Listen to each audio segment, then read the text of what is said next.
I graduated top of my class with a business degree. Spent 4 years preparing to run our family logistics company like my parents promised since I was 8 years old. I walked into the office ready to start my future as CEO and found my sister, who'd flunked out of college twice, sitting in my chair with my nameplate in the trash. My mother looked me dead in the eye and said, "We gave it to someone who actually needs it. You're smart. You'll figure something out. Before I show you how I destroyed everything they built, comment where you're watching from." The worst betrayals don't arrive with warning signs or dramatic music. They show up on ordinary Tuesday mornings disguised as celebrations, catching you completely defenseless when reality detonates your entire future in a conference room full of people pretending everything is normal. Mine arrived at 9:15 a.m. on June 7th, exactly 3 days after I'd walked across the stage at Penn State Smeal College of Business to accept my diploma, graduating summa cum laude with a 3.9 GPA in business management and a minor in accounting that had cost me 4 years of relentless sacrifice, social isolation, and the kind of obsessive academic focus that left me with 2 real friends and a dating history that could be summarized on a post-it note. I hadn't partied through college. I'd prepared through college, every semester, every course, every late night studying supply chain optimization and logistics management was an investment in this specific moment, the moment I'd finally walk into Turner Logistics Solutions and claim the CEO position my parents had been promising me since I was 8 years old. This wasn't just my career plan. This was my identity, my destiny, the central organizing principle of my entire existence. My grandfather had founded Turner Logistics 40 years ago as a small freight brokerage. My father had expanded it into a regional powerhouse doing $12 million annually. And I was supposed to be the third generation, the one who'd take us from regional to national, who'd modernize our systems and multiply our revenue and make the Turner name mean something beyond Georgia and the Carolinas. "You're the smart one, Marcus," my father used to tell me, his hand heavy on my shoulder as we'd walk through the warehouse watching forklifts move pallets of goods that represented millions of dollars in transactions. "Your sister Bailey's got other talents. She's social, she's charming, she's got that personality that lights up a room. But you've got the head for this business, son. You've got the discipline, the analytical mind, the work ethic. This company is yours. You just have to get that degree, prove you're ready, and it's yours." So I'd gotten the degree. I'd proven I was ready by maintaining that 3.9 GPA while working 20 hours weekly at the campus logistics department, by completing competitive internships at 2 Fortune 500 companies where I'd been offered full-time positions I'd turned down because Turner Logistics was my future, by writing a senior thesis on supply chain optimization strategies that my professor had called publication-worthy, and had encouraged me to submit to industry journals. I checked every box, followed every instruction, sacrificed every distraction, and I'd driven home from Penn State in my 9-year-old Honda Civic that I'd kept running with YouTube tutorials and junkyard parts because I'd been living cheap, saving money, preparing for the moment when I'd need capital to invest in modernizing our business systems and implementing the efficiency improvements I'd been planning since sophomore year. 4 years of planning, 4 years of preparation. 4 years of imagining my first day as CEO in training when I'd present my strategic vision and watch my father's face light up with pride as he realized his investment in my education had paid off exactly as planned. The drive from State College to Atlanta took 7 hours, and I spent 6 of them rehearsing my first day presentation, the one where I'd thank my parents for their faith in me, outline my 3-year plan to take us from 12 million to 25 million in annual revenue, and demonstrate with data and projections that their decision to invest in my business education was about to generate returns that would secure the Turner family legacy for generations. I'd prepared spreadsheets, market analysis, competitive assessments. I had a 60-page strategic plan in my leather portfolio, professionally bound, complete with executive summary and implementation timeline. I wasn't walking into that office as a kid asking for a favor. I was walking in as a qualified business professional ready to earn the position I'd been promised, ready to prove that the smart one was about to make everyone very, very wealthy. I'd even bought a suit specifically for this moment, spent money I couldn't really afford on charcoal gray wool tailored to fit perfectly, paired with a tie my roommate Jake had helped me select because I had no idea what CEO tie was supposed to communicate. I'd practiced my handshake, my eye contact, my professional demeanor. I transformed myself from college student Marcus into executive Marcus, and I'd driven through that Atlanta traffic with my heart hammering against my ribs, with adrenaline and anticipation making my hands shake slightly on the steering wheel, with the absolute certainty that I was driving toward the first day of the rest of my life. I pulled into the Turner Logistics parking lot at 8:45 a.m., 15 minutes early because punctuality was professionalism, and I sat in my car for 5 minutes doing breathing exercises to calm my nerves, reminding myself that I'd earned this, that I was qualified, that this was just the beginning of a career that would define the next 40 years of my existence. I grabbed my portfolio and walked through those glass doors at exactly 9 a.m., nodding at Denise, the receptionist who'd known me since I was 10 years old, accompanying my father to work during school breaks. "Marcus," she said, her smile warm but somehow strained, her eyes flickering with something I couldn't identify: sympathy? Discomfort? Pity? Before she recovered her professional expression. "Congratulations on graduating, honey. Your parents are so proud of you. They're waiting in the conference room. They said to send you straight back when you arrived." I thanked her and walked down the familiar hallway, past the operations department where dispatch coordinators worked their phones coordinating shipments, past the sales bullpen where account managers closed deals with trucking companies and warehouses, past my father's corner office with its massive desk and wall of industry awards that would someday be mine, toward the large conference room where quarterly board meetings happened and major decisions were announced. I could see through the glass walls that the room was full. More people than I'd expected for what I'd assumed would be a private family conversation about my onboarding timeline and training schedule. When I opened that conference room door, my future didn't look like I'd imagined. It looked like a surprise party thrown by people who'd forgotten to include me in the celebration they were planning. The room was packed. My parents sitting at the head of the table, my younger sister Bailey sitting to my father's right wearing a business suit I'd never seen before and looking uncharacteristically professional, our company attorney Gerald Morrison with his leather portfolio and reading glasses, our CFO Patricia Chen with her laptop open and spreadsheets displayed, and 4 board members who typically only appeared for quarterly financial reviews or major strategic announcements. They all turned to look at me as I entered, and their expressions created a discordant chorus of reactions. Forced enthusiasm, obvious discomfort, awkward smiles, and something that looked disturbingly like pity. "Marcus!" my mother exclaimed, standing up with theatrical brightness that immediately set off warning bells in my brain because my mother Carol Turner didn't do theatrical unless she was performing for an audience, unless she was selling something. "Come in, sweetheart. Sit down. We have such exciting news to share. Today's a big day for Turner Logistics, a really big day. And we wanted you here to be part of this important moment in our family's history." My father stood too, his expression harder to read, somewhere between proud and profoundly uncomfortable, the look of a man who knew he was about to do something that would hurt someone but had convinced himself it was necessary. It was right, it was for the greater good. "Son, congratulations again on the degree," he said, his voice taking on that formal boardroom tone he used when he wanted to create emotional distance. "We're very proud of your academic achievement.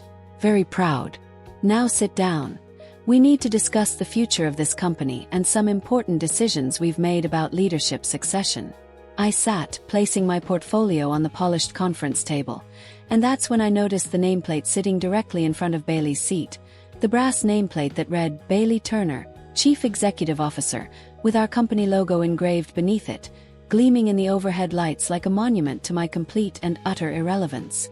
I stared at that nameplate, my brain refusing to process what my eyes were seeing, refusing to accept the implication because surely this was a mistake, surely someone had set up the wrong nameplate, surely in the next 30 seconds someone would laugh and correct this obvious error.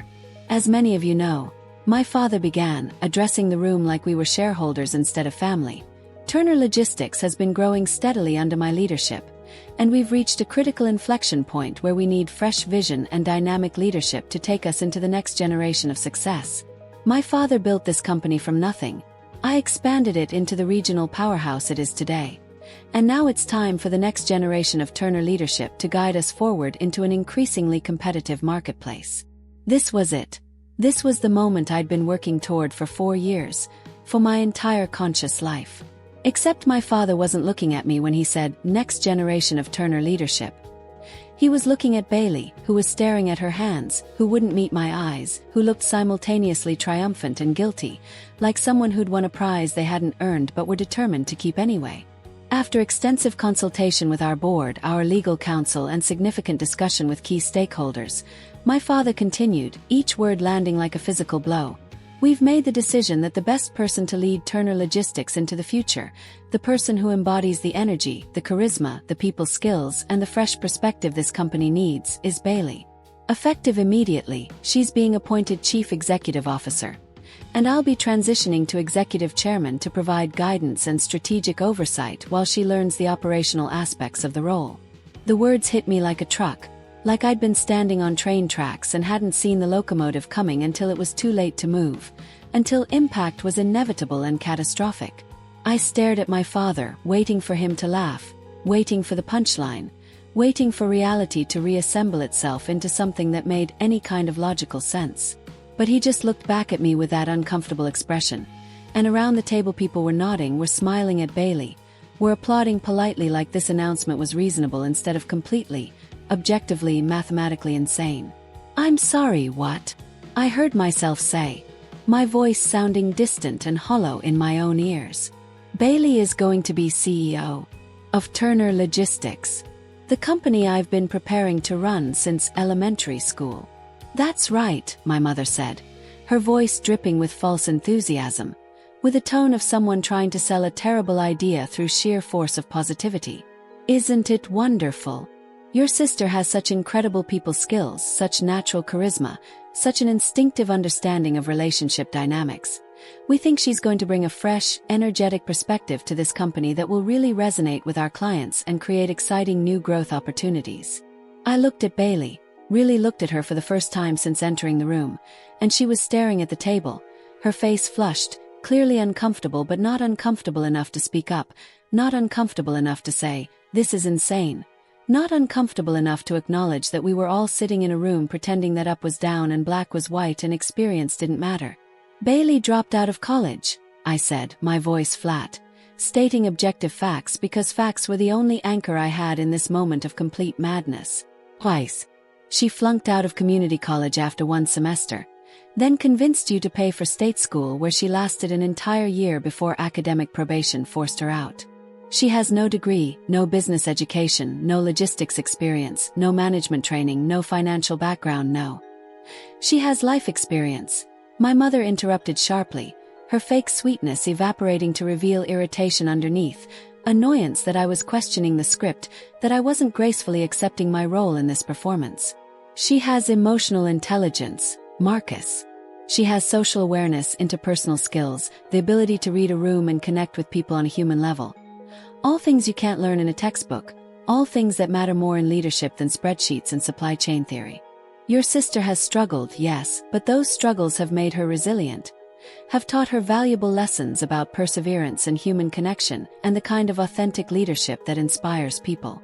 I felt like I'd fallen through a portal into an alternate dimension where words had lost their meaning, where leadership meant has no qualifications, where emotional intelligence was code for failed academically, where parents looked at their son who'd spent 4 years preparing for a specific role and decided to give that role to their daughter who'd spent 4 years proving she couldn't handle basic responsibility.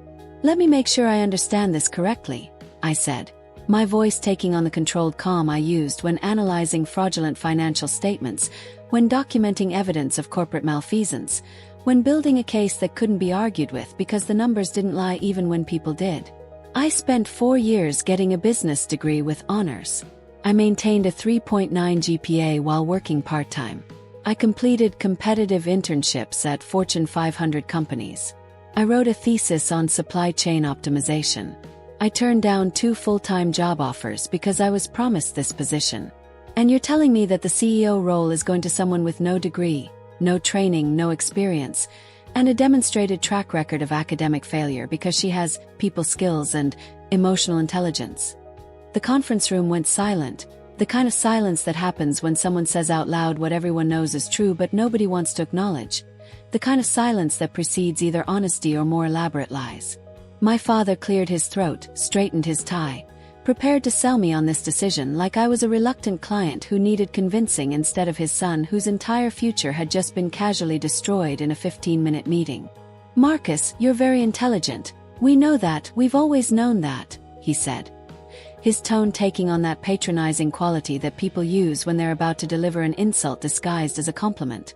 "You're analytical, you're detail-oriented, you're excellent at processes and systems and all the technical aspects of business operations. But leadership, real leadership, requires more than intelligence. It requires vision, charisma, the ability to inspire people and create excitement around a brand. Your sister has that quality. She lights up a room. She makes people want to follow her. That's what this company needs right now. Not more analysis, but inspiration, energy. Someone who can take us from being a regional logistics company to being a brand that people are excited to work with." I looked at Bailey again, and this time she met my eyes, and what I saw there wasn't guilt.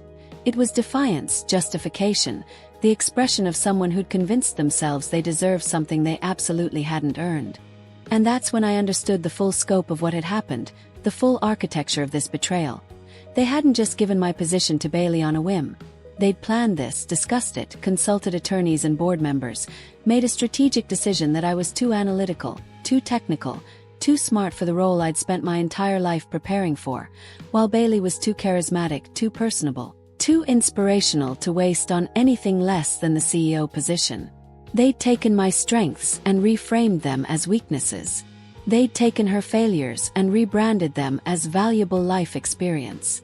They'd turned the game board upside down and declared that losing was actually winning, that preparation was actually a liability, that the son who'd done everything right had somehow done everything wrong. Where exactly do I fit in this new organizational structure? I asked, my voice deadly quiet now, the calm before the storm, the moment when you realize that being angry is pointless because you're not fighting against a decision.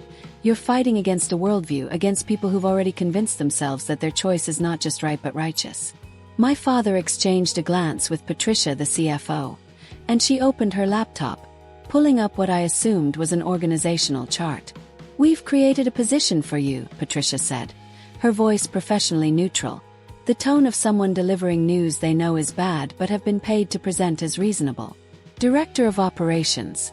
You'd be reporting to Bailey, obviously, but you'd have significant autonomy over the day-to-day logistics, the systems, the technical infrastructure. All the things you're naturally good at, Marcus. It's a critical role, very important to our continued success. Director of Operations. Reporting to my sister. The college dropout. The person who'd never held a real job, who'd spent the last 2 years posting on Instagram and calling it brand building. Who thought logistics was something that happened when you scheduled a hair appointment. They wanted me to spend 4 years preparing to be CEO so I could come back and be middle management. So I could report to Bailey. So I could do the actual work while she took credit for the results." I stood up, and the movement was sharp enough that several people flinched, startled by the sudden break in the careful choreography of this meeting. "No," I said simply. My mother's eyes widened. "Marcus, sit down. We're not finished discussing." "Yes, we are," I interrupted, and my voice was cold now, professional, the voice of someone who just realized they'd been lied to systematically for years and was done pretending politeness mattered more than truth. "We're finished. I'm not taking the position. I'm not reporting to Bailey. I'm not participating in this insane arrangement where you hand a $12 million company to someone whose greatest professional achievement is maintaining an Instagram account." My father stood too, his face reddening. His authority challenged in front of board members and employees. "You're being unreasonable, Marcus. This is a generous offer given your lack of real-world experience." "My lack of experience?" I laughed, and it came out harsh and bitter. "I have more relevant education and training than everyone in this room except Patricia. But you're right, I do lack one critical qualification. I lack the ability to fail upward. I lack the skill of being the favorite child regardless of merit. I lack whatever Bailey has that made you decide she deserves everything while I deserve to be her subordinate." I picked up my portfolio, that 60-page strategic plan I'd spent months preparing, and I looked at my parents one final time. "You made your choice," I said. "Now live with it. See how Bailey's emotional intelligence handles supply chain disruptions and contract negotiations and the 1,000 technical details that keep this company running. See how her people skills look when clients realize she has no idea how freight logistics actually works. I hope her Instagram followers can pay your bills." I walked toward the door, and my mother's voice followed me, sharp with anger now instead of fake sweetness. "You're going to regret this, Marcus. You're throwing away your future because your pride is hurt. Don't come crawling back when you realize how good you had it here." I stopped at the doorway, turned back and smiled. Not with humor, but with the cold certainty of someone who'd just seen clearly for the first time in their life. "Mom," I said, "I'm not throwing away my future. I'm walking away from people who never valued it in the first place. There's a difference." I walked out of that conference room, past Denise the receptionist who looked up with obvious concern, out through those glass doors into the parking lot where my Honda Civic sat baking in the Georgia sun. I got in, started the engine, and drove away from Turner Logistics knowing I'd never walk through those doors again as an employee, as family, as anything except a cautionary tale about what happens when parents confuse favoritism with leadership strategy. 3 days later I started making phone calls, not to beg for my job back, but to every major client Turner Logistics served, every trucking company we partnered with, every warehouse we coordinated with. And when they heard what I had to say, when they learned who was actually running the company now, their reactions told me everything I needed to know about how badly my parents had just miscalculated. Bailey might have people skills, but I had something better. I had relationships built on competence, and competence doesn't retire just because your parents choose the wrong child. The first 48 hours after I walked out of that conference room were disorienting in a way I hadn't anticipated. Not because I regretted my decision, but because I'd spent 23 years building my entire identity around being the future of Turner Logistics, and suddenly that identity was gone, vaporized, leaving me floating in this strange void where I had a business degree, no job, and a burning rage that oscillated between wanting to prove them wrong and wanting to watch everything they'd built collapse under Bailey's incompetent leadership. I spent the first day in my apartment, a small one-bedroom place near campus I'd kept through graduation because the lease didn't end until August, just sitting on my couch staring at my phone, processing the magnitude of what had happened. My parents had called 6 times. Bailey had texted twice, messages that started with "You're being dramatic" and ended with "This affects the whole family, not just you." I ignored all of it. I wasn't being dramatic. I was being clear-eyed, possibly for the first time in my life, seeing my family without the distorting lens of obligation and hope that had kept me believing their promises meant something more than convenient lies. On day 2, I did what I always did when emotions threatened to overwhelm logic. I made a spreadsheet. I opened my laptop and started documenting everything I knew about Turner Logistics that Bailey didn't, everything that kept the company running that existed entirely in my head or in systems I'd helped design during summer internships, during winter breaks when I'd worked in the office, during the 1,000 hours I'd spent learning the business while Bailey was posting selfies and calling it entrepreneurship. The list was extensive, devastating, and deeply satisfying to compile. I knew every major client's preferences, quirks, and pain points because I'd spent years shadowing my father on sales calls, taking notes, building relationships while pretending I was just the boss's kid learning the ropes. I knew which trucking companies were reliable and which ones would screw you on delivery times if you didn't stay on top of them. I knew the inventory management system inside and out because I'd helped implement the software upgrade 3 years ago. I knew which employees were competent and which ones were coasting, which dispatch coordinators could handle crisis situations and which ones panicked when shipments went sideways. I knew the rates, the routes, the seasonal fluctuations, the client contracts that were up for renewal and the ones that were locked in for another 18 months. Bailey knew none of this. She knew how to smile in meetings and take photos in the warehouse that made it look like she understood what was happening, but understanding and performing understanding are completely different skills, and only one of them keeps a logistics company operational when things go wrong. And things always go wrong in logistics. That's the nature of the business. Trucks break down, weather delays shipments, warehouses get backed up, clients change their requirements at the last minute. And the difference between a company that survives these disruptions and a company that hemorrhages clients is whether the person in charge knows how to solve problems instead of just looking good while problems exist. I spent hours on that spreadsheet, categorizing every vulnerability, every knowledge gap, every potential crisis that would require expertise Bailey didn't have. And by the end of day 2 I had a document that read less like a business analysis and more like a blueprint for corporate collapse. But I wasn't planning to share it with anyone. I was just documenting reality. creating a record of what I knew so that when everything fell apart, I'd have evidence that I'd seen it coming, that this wasn't about my wounded pride but about objective operational incompetence being rewarded over actual qualification. That's when my phone rang with a number I recognized immediately. David Chen, the operations manager at Consolidated Freight Systems, our second largest client, representing about 18% of Turner Logistics' annual revenue. David and I had met dozens of times over the past 4 years. I'd shadowed my father during contract negotiations. I'd helped troubleshoot routing problems. I'd answered David's technical questions when he'd called looking for my dad but gotten me instead. And over time we'd developed the kind of professional relationship that exists between people who actually understand the work instead of just managing the people who do the work. I stared at the phone for 3 rings, debating whether to answer, knowing that answering meant stepping back into Turner Logistics' orbit even if I was no longer technically part of the company. On the 4th ring I answered. "David, hey, what's going on?"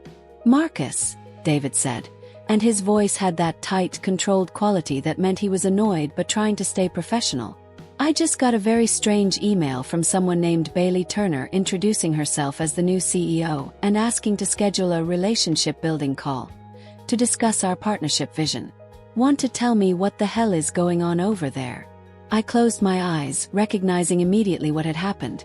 Bailey was doing what every terrible new executive does, sending generic outreach emails to major clients without understanding that relationships in logistics aren't built on vision statements and partnership buzzwords. They're built on solving problems at 3 in the morning when a shipment is stuck in Memphis and the client needs it in Charlotte by dawn. "I'm no longer with Turner Logistics," I said, keeping my voice neutral, factual. "As of 3 days ago, there's been a leadership transition. Bailey is taking over as CEO, my father is moving to executive chairman, and I've decided to pursue other opportunities." There was a long pause on the line, and I could hear David typing, probably pulling up Bailey's LinkedIn profile or Instagram or whatever digital presence she'd built that made her look like a business professional instead of someone whose primary skill was aesthetic curation. "Other opportunities," David repeated slowly. "Marcus, you spent 4 years telling me you were coming back to run this company. You wrote your entire thesis on supply chain optimization specifically for freight logistics. What other opportunities are we talking about here?" "Haven't figured that out yet," I admitted, because there was no point lying to someone who could read a situation as clearly as David could. The leadership transition happened suddenly. It wasn't my decision. Another pause, longer this time, and when David spoke again his voice had shifted from annoyed to concerned. "So your parents handed the company to your sister, the one who posts Instagram stories from the warehouse with inspirational captions about hustle culture, and you walked away. That about sum it up." "That's an extremely accurate summary," I said. "Jesus, Marcus," David muttered.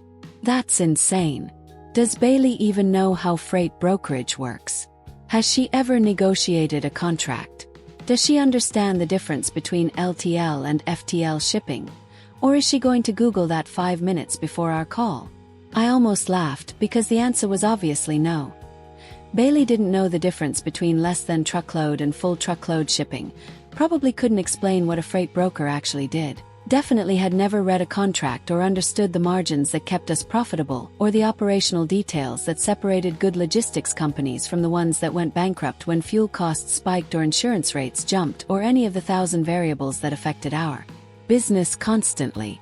"I genuinely don't know what she knows," I said honestly. "We weren't exactly collaborating on the transition plan."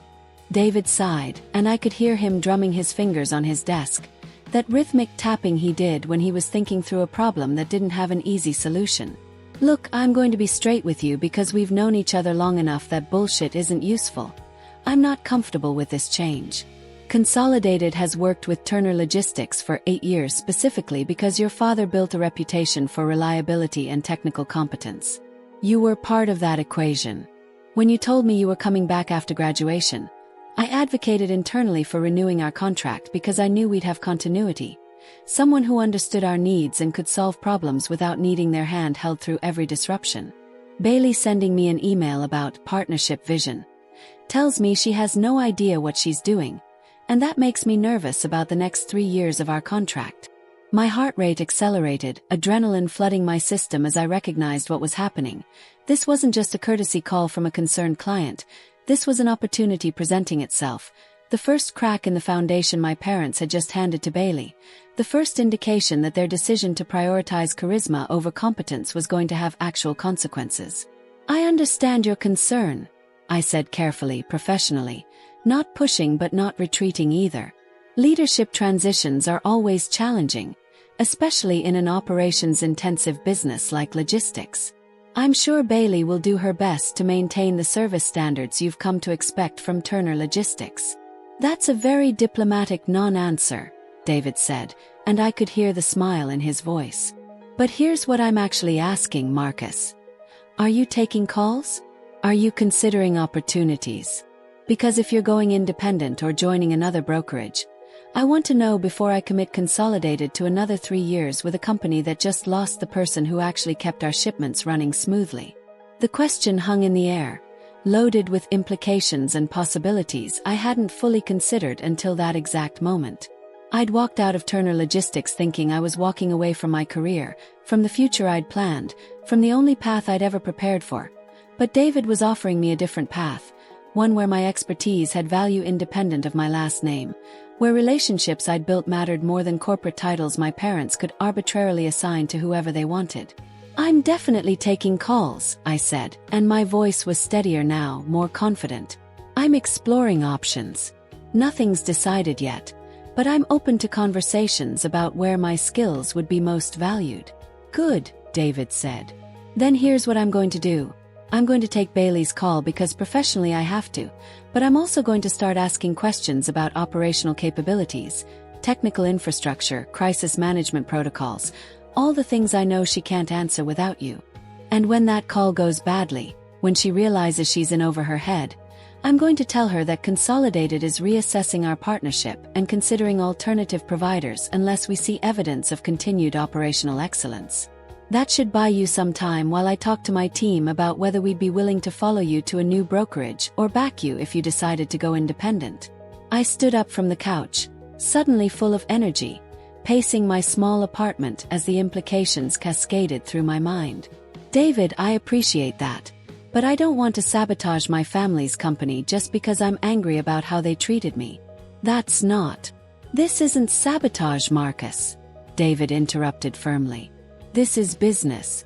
Consolidated Freight Systems moves $40 million in goods annually through our logistics partners. We can't afford to have that operation managed by someone who learned everything she knows about leadership from LinkedIn motivational posts. If your parents made a bad decision, that's on them. I'm just protecting my company's interests, which means working with people who know what the hell they're doing. If that happens to benefit you, that's just good karma catching up with competence." We talked for another 20 minutes, and by the time we hung up, I had David's personal cell number, a promise to connect me with 2 other operations managers he knew at different companies, and a standing invitation to lunch next week to discuss future opportunities, in a way that was clearly code for, "Let me help you build something that competes with Turner Logistics."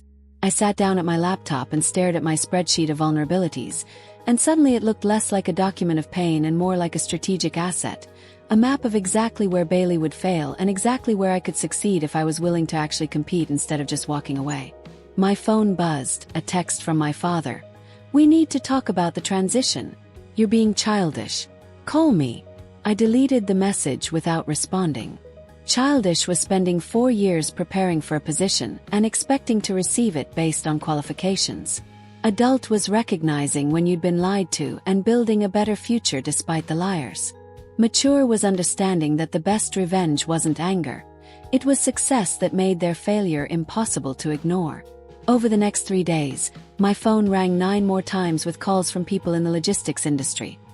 Trucking company owners, warehouse managers, operations directors at companies that did business with Turner Logistics, even a former employee who'd left 6 months ago because he'd felt undervalued and was now working for a competing brokerage. Every single one of them had heard about the leadership change. Every single one of them had questions about Bailey's qualifications. And every single one of them wanted to know what I was planning to do next because apparently my reputation in the industry was significantly stronger than I'd realized. Apparently, while I'd been thinking of myself as my father's son learning the business, Other people had been seeing me as the competent guy who actually solves problems when things go wrong. And that perception had value, real, quantifiable, market rate value that existed independently of whatever title my parents wanted to give me or withhold from me based on their preference for Bailey's charisma over my expertise. On day 6 post-conference room disaster, I received a call from someone I didn't know. A woman named Jennifer Park who introduced herself as a managing partner at Apex Logistics Solutions, a mid-sized brokerage based in Charlotte that I recognized as one of Turner Logistics' primary competitors in the regional market. "Marcus Turner," Jennifer said, her voice crisp and professional. "I've been hearing your name a lot this week, and I wanted to reach out before someone else snatched you up. I understand you're no longer with your family's company, and I'm wondering if you'd be interested in discussing a senior operations role at Apex.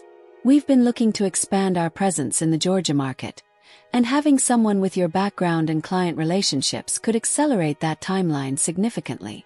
Job offer. A real job offer from a real company. Not a pity position created to keep me busy while Bailey played CEO, but an actual role where my expertise would be valued and compensated appropriately. "I'm interested," I said, because I was desperately, immediately interested in proving that I had value beyond being someone's disappointing son.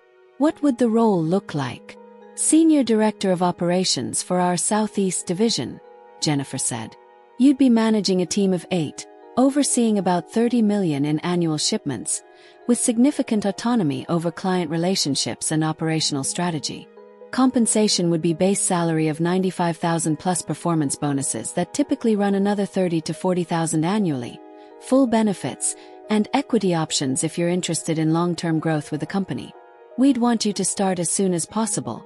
We're in the middle of peak shipping season and could use someone who can hit the ground running. $95,000 base salary, plus bonuses, plus equity. That was more than my father had ever offered me. More than the Director of Operations position reporting to Bailey would have paid. More than I had expected to make in my first 3 years of working in the industry. And it came with respect, authority, autonomy. All the things that had been dangled in front of me at Turner Logistics but never actually delivered because I was always supposed to be grateful for the opportunity instead of expecting compensation that matched my value. "Can I think about it over the weekend?" "Yes." "Absolutely," Jennifer said. "Take your time. But Marcus, I'll be honest with you. You're not the only person I'm talking to, and if you turn this down, I'm moving on to my second choice by Monday. This is a strong offer from a company that values competence, and I'd encourage you to consider it seriously rather than waiting for your family to realize they made a mistake. In my experience, family businesses rarely admit their mistakes until it's too late to fix them." She was right, and I knew it. My parents weren't going to call me in 3 months and apologize, weren't going to admit that giving the company to Bailey had been a catastrophic error in judgment, weren't going to offer me the CEO position with an apology and a promise to never doubt me again. They were going to double down, were going to insist that Bailey just needed time to adjust, were going to blame any failures on market conditions or difficult clients or anything except their own terrible decision-making. If I wanted vindication, I wasn't going to get it from them. I was going to have to build it myself by succeeding so conspicuously that their failure became undeniable by comparison. "I'll have an answer for you Monday morning," I told Jennifer. We ended the call, and I sat in my apartment staring at my phone, at this device that had become a conduit for opportunities one hadn't known existed, for validation I hadn't expected to receive, for a future that looked completely different from the one I'd planned but potentially much better than the one my parents had tried to force me into accepting. That evening, my phone rang one more time. Bailey's number, and against my better judgment I answered. "What do you want, Bailey?" "You're sabotaging the company," she said without preamble, her voice tight with anger. "Clients are asking weird questions about my qualifications. People are requesting to speak with you even though you don't work here anymore. And Dad says you've been taking calls from competitors. What the hell, Marcus? You're supposed to be family." I laughed, and it came out bitter and harsh. "I'm supposed to be family. Bailey, you sat in that conference room and watched Mom and Dad hand you a position I spent 4 years earning. And you didn't say a word. You didn't stand up for me, didn't suggest maybe I deserved the role I'd prepared for, didn't acknowledge that you have 0 qualifications for the job they gave you. You took everything and acted like you deserved it, so don't talk to me about family. Family doesn't steal your future and then complain when you build a new one. I didn't steal anything, she shot back. They chose me because I'm better suited for leadership. You're too technical, too in the weeds. You don't have the big picture vision this company needs. Then you should be fine without me, I said. If you're so qualified, if your vision is so valuable, then run the company. Answer the client's questions. Handle the operational crises. Prove that mom and dad made the right choice. And if you can't, if it all falls apart, then maybe admit that charisma isn't a substitute for competence and Instagram followers don't negotiate freight contracts. I hung up before she could respond, and I blocked her number because I was done having conversations with people who thought confidence and qualifications were the same thing. Sunday evening, I called Jennifer Park and accepted her offer.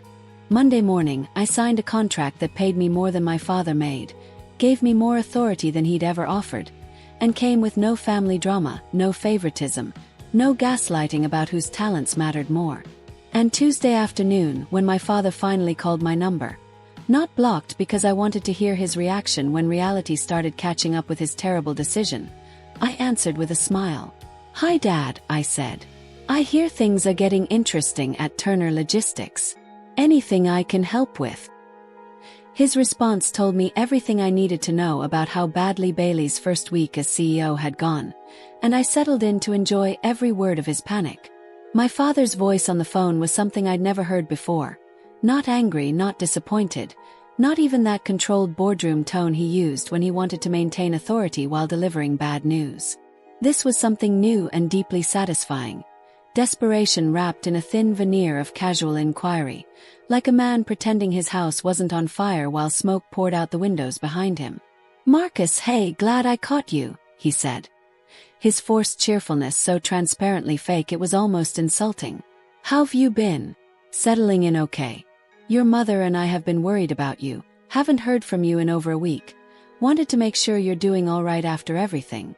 I leaned back in the chair of my new apartment, a significantly nicer place I just rented in Charlotte, closer to Apex Logistics headquarters, with actual space and windows that didn't face a brick wall, and I let the silence stretch for a few seconds, let him marinate in his own anxiety before responding. "I'm doing great, Dad," I said, my voice professionally pleasant, the tone you use with acquaintances instead of family. "Really great, actually. Started a new position yesterday, signed a very generous contract. Feeling pretty good about the future. What can I do for you?" I heard him exhale, that sharp breath that meant he'd been hoping I was struggling, hoping I was desperate, hoping I'd be grateful for whatever crumbs he was about to offer. "New position," he repeated, his voice tightening. "You're working for someone else. Already. Marcus, I thought you'd take some time, think about your options, maybe reconsider." "Reconsider what, exactly?" I interrupted, my pleasantness acquiring an edge sharp enough to cut. "Reconsider accepting a director of operations position reporting to someone with no qualifications. Reconsider being underpaid and undervalued while watching Bailey get credit for work she doesn't understand. Which specific opportunity should I have reconsidered, Dad?" Another pause, longer this time, and I could hear him regrouping, abandoning the pretense of casual concern and moving toward whatever he'd actually called about. "Look, Marcus, I'm calling because we've had some client questions come up. Technical questions about routing protocols and contract specifications, and Bailey's still getting up to speed on some of the operational details. She's doing great with the relationship management, clients love her energy, but some of these questions are pretty granular, pretty specific, and I thought maybe you could just hop on a quick call, help her out, answer a few things. Family helping family, you know? Just temporary. Just until she's fully on board." I closed my eyes, savoring the moment. The absolute perfection of my father calling me 11 days after declaring I wasn't qualified for leadership to ask me to bail out the person he decided was more qualified than me. This was better than I'd imagined, more satisfying than any revenge fantasy I'd constructed while lying awake at night processing my anger. "Let me make sure I understand," I said slowly, carefully, like I was documenting fraud for a legal case. "You want me to provide consulting services to Turner Logistics, the company that rejected me, the company that gave my position to someone who doesn't know what she's doing, to help Bailey answer questions she should be able to answer herself if she was actually qualified for the job you gave her?" Did I summarize that correctly? Don't be dramatic, Marcus, my father said, irritation breaking through his desperation. This isn't about qualifications. Bailey's qualified. She's just new to some of the technical aspects. Every CEO has areas where they rely on their team's expertise. This is normal delegation, normal leadership. We just need you to help out for a week or two while she gets her feet under her. I have a job, Dad, I said. A demanding job that pays me very well to solve problems for my actual employer, not for companies that decided I wasn't good enough to hire. If Turner Logistics needs consulting services, I'd be happy to provide them. My rate is $500 an hour, 3-hour minimum per session, paid in advance. I can send you a contract if you'd like to proceed. The silence that followed was so profound I could hear my father breathing, could hear him processing what I just said, could hear the exact moment his brain caught up with the reality that I wasn't joking, wasn't negotiating, wasn't the same desperate kid who'd spent 4 years believing his parents' promises mattered more than his own worth. $500 an hour, he repeated, his voice climbing in pitch and volume. You want me to pay you $500 an hour to answer questions about your own family's company? That's extortion, Marcus. That's punishing your sister because you're bitter about not getting the CEO position. That's choosing money over family. And honestly, I'm disappointed. I raised you better than this. I laughed, genuine amusement bubbling up from somewhere deep in my chest. You raised me to understand my value and charge accordingly, Dad. You taught me that business is business and family is family, and you should never confuse the two. Those are your words. I've heard you say them 100 times when you were negotiating with vendors or firing employees who thought personal relationships would save their jobs. So let's keep this business. If Turner Logistics wants my expertise, the rate is $500 per hour. If you don't want to pay that rate, there are plenty of consultants available. I'm sure Bailey's emotional intelligence will help her find someone qualified. This is ridiculous, my father snapped. You're being vindictive and petty. And you're going to regret this when you calm down and realize what you're throwing away. We're family, Marcus. Family doesn't charge family for help. Family shows up when they're needed, regardless of hurt feelings or bruised egos. Your mother and I gave you everything. We paid for your education. We supported your dreams of running this company. We created opportunities for you. And this is how you repay us. By refusing to help when we need you most. The manipulation was so transparent, so textbook, so perfectly aligned with every parenting book's chapter on guilt tripping that I almost admired its craftsmanship. But I'd spent the last 11 days reading about narcissistic family systems, about golden children and scapegoats, about parents who frame their children's boundaries as betrayal and their own betrayals as tough love. And I recognized every tactic my father was deploying because they were literally listed in bullet points in articles titled, "How Toxic Parents Manipulate Adult Children." You're right, Dad, I said, my voice calm and clinical. Family doesn't charge family for help. But you fired me from the family business. You didn't hire me, didn't offer me a real position, gave everything I'd earned to someone who hadn't earned it, and told me I should be grateful for the opportunity to be subordinate to my less qualified sister. You ended the family relationship when you made that decision. What we have now is a business relationship. And in business relationships, expertise has a price. $500 per hour. Take it or leave it. Then I leave it, my father said. His voice cold now, the warmth completely gone. And when your sister succeeds, when she proves that leadership is about more than technical knowledge, when Turner Logistics thrives under her vision and guidance, I hope you remember this conversation. I hope you remember that you chose money and pride over supporting your family when we needed you. He hung up before I could respond, and I sat there staring at my phone, waiting for the guilt to hit, waiting for the doubt to creep in, waiting to feel like maybe I'd been too harsh, too mercenary, too willing to burn bridges that could never be rebuilt. But the guilt didn't come. The doubt didn't materialize. What I felt instead was clarity, the bright, clean clarity of knowing I'd done exactly the right thing, of recognizing that people who value you will demonstrate that value through their actions, and people who don't will ask you to prove your worth by working for free while they profit from your labor. My father had chosen his position, had chosen Bailey over me, had chosen to believe that charisma mattered more than competence.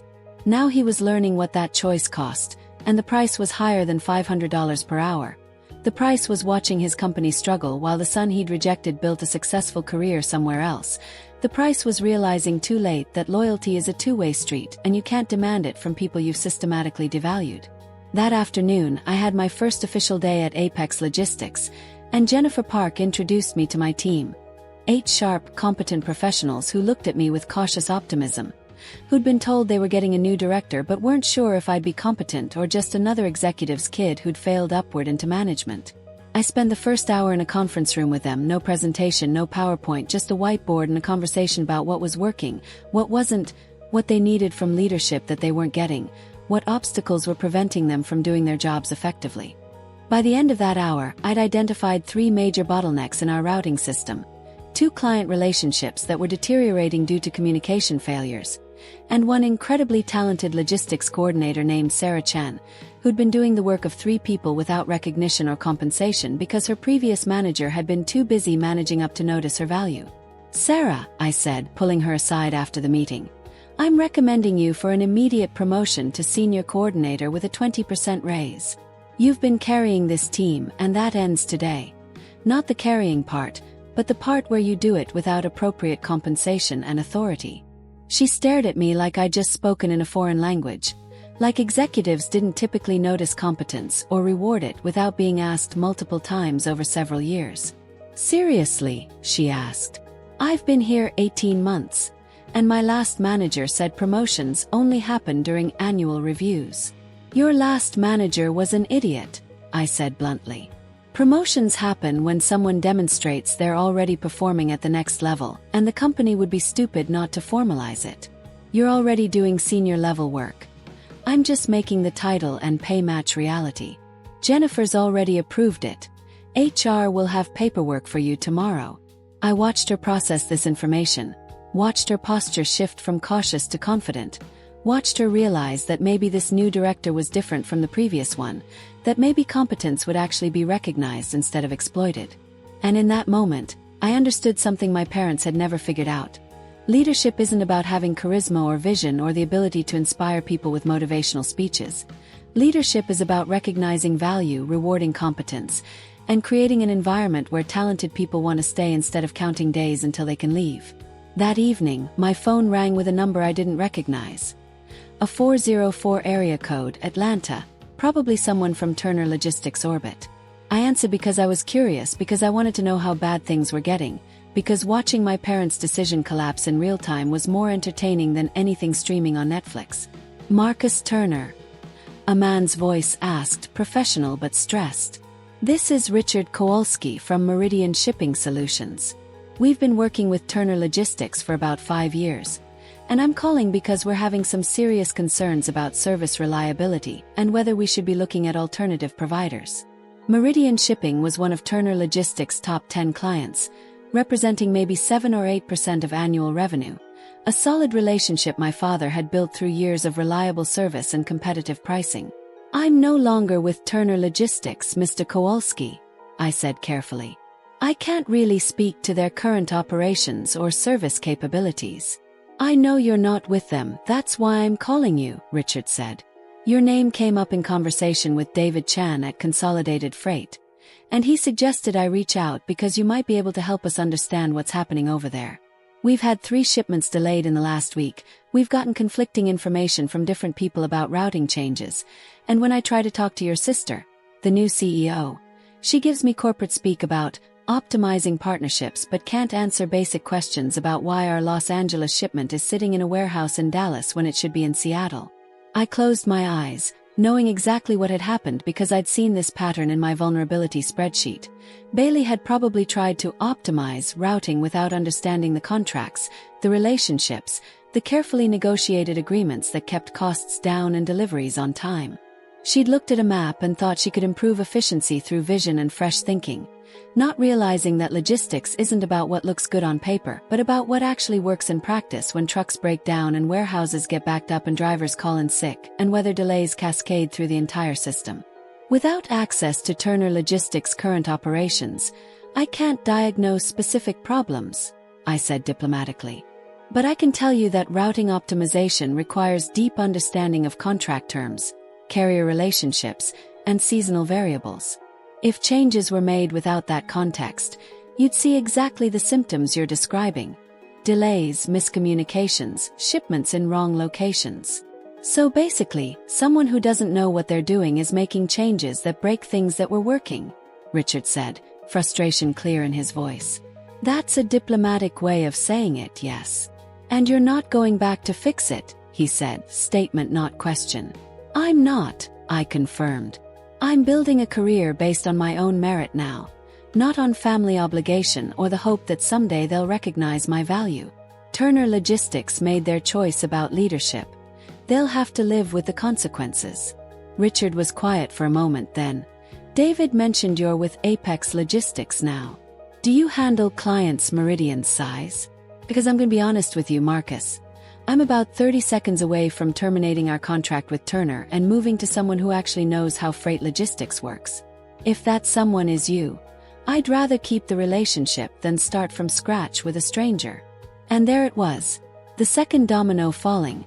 Another client jumping ship, not because I was sabotaging my family's company but because Bailey's incompetence was sabotaging itself.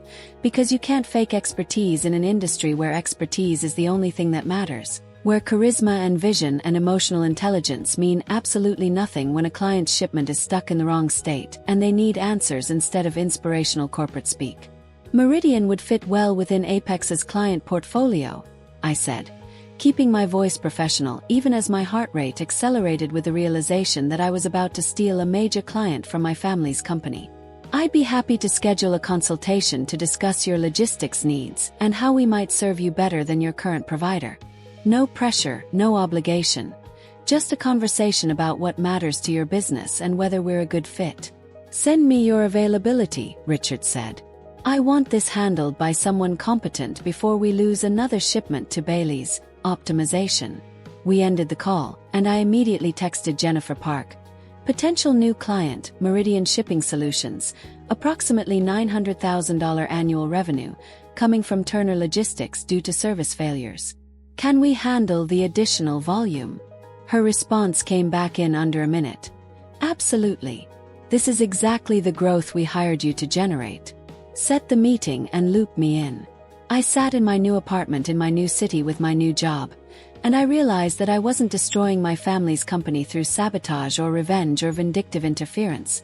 I was simply existing as a competent professional in an industry where competence was scarce and valuable, and clients were naturally gravitating toward me because I'd spent 4 years building relationships based on actually solving their problems instead of just looking good in meetings. Bailey had the title, the office, the nameplate, the CEO position I'd spent my entire life preparing for. What she didn't have was the expertise, the relationships, the operational knowledge, or the problem-solving ability that actually kept a logistics company running. She had vision, I had clients. She had charisma, I had contracts. She had my parents' faith. I had the industry's respect. Over the next 2 weeks, my phone rang 17 more times with calls from Turner Logistics clients, employees who were watching the company deteriorate and wanted to know if I was hiring, even a trucking company owner who'd worked with my father for a decade and was concerned that Bailey's fresh perspective was going to destroy relationships that had taken years to build. I didn't solicit any of these calls, didn't badmouth Turner Logistics, didn't actively recruit their clients or employees. I just answered my phone, told the truth about my situation, and let people make their own decisions about whether they wanted to work with a company led by someone who understood the business or a company led by someone who understood Instagram. By the end of week 3 post-conference room disaster, I'd brought 4 new clients to Apex Logistics, received 2 job offers from competing firms who'd heard about my success, and gotten a personal thank you from Jennifer Park along with a bonus check that was more than I'd expected to make in 6 months. And on a Friday evening when I was leaving the office feeling genuinely proud of what I was building, my phone rang one final time with my mother's number displayed on the screen. I almost didn't answer, almost let it go to voicemail because I knew exactly what was coming and I wasn't sure I wanted to hear her voice. Wasn't sure I was ready for whatever manipulation or guilt trip or desperate plea she was about to deploy. But curiosity won and I answered. "Hi, Mom." "Marcus, thank God," she said, her voice thick with tears. Real or performed I couldn't tell anymore. "We need to talk. Please. Your father's too proud to call you again, but the company is struggling. Bailey is overwhelmed, and we made a mistake. We made a terrible mistake. And I need you to come home and fix it before everything your grandfather built completely falls apart." I looked out at the Charlotte skyline, at the city lights reflecting off glass towers, at the future I was building that had nothing to do with my parents' approval or my family's legacy or the promises that had kept me tethered to people who'd never actually valued me. "No," I said simply. "No," my mother repeated, like the word didn't make sense. "Mom, you chose Bailey. You looked at 4 years of preparation and decades of promises, and you chose someone with 0 qualifications because she had better people skills. That was your decision, now live with it. Figure it out. Let Bailey's emotional intelligence solve the problems her incompetence created. I'm done being the family safety net." "But Marcus." "I'm hanging up now," I said. "And Mom, don't call again unless you're ready to apologize for what you did. Admit you were wrong, and accept that I don't owe you my expertise just because we share DNA. Family is earned, not inherited. You stopped being my family when you stopped valuing me." I ended the call and blocked her number, and I felt the last thread connecting me to Turner Logistics snap cleanly. Finally, permanently. They'd wanted Bailey to be CEO. Now they'd have exactly what they'd asked for, with no safety net, no backup plan, no competent son quietly fixing problems in the background while someone else took credit. They were about to learn the most expensive lesson of their lives. That charisma without competence is just performance art. And performance art doesn't negotiate freight contracts or solve routing crises or keep clients from leaving when things go wrong. The midnight knock on my apartment door was so unexpected, so jarring in the silence of a Tuesday night, that my first thought was that someone had the wrong address or there was an emergency in the building requiring evacuation.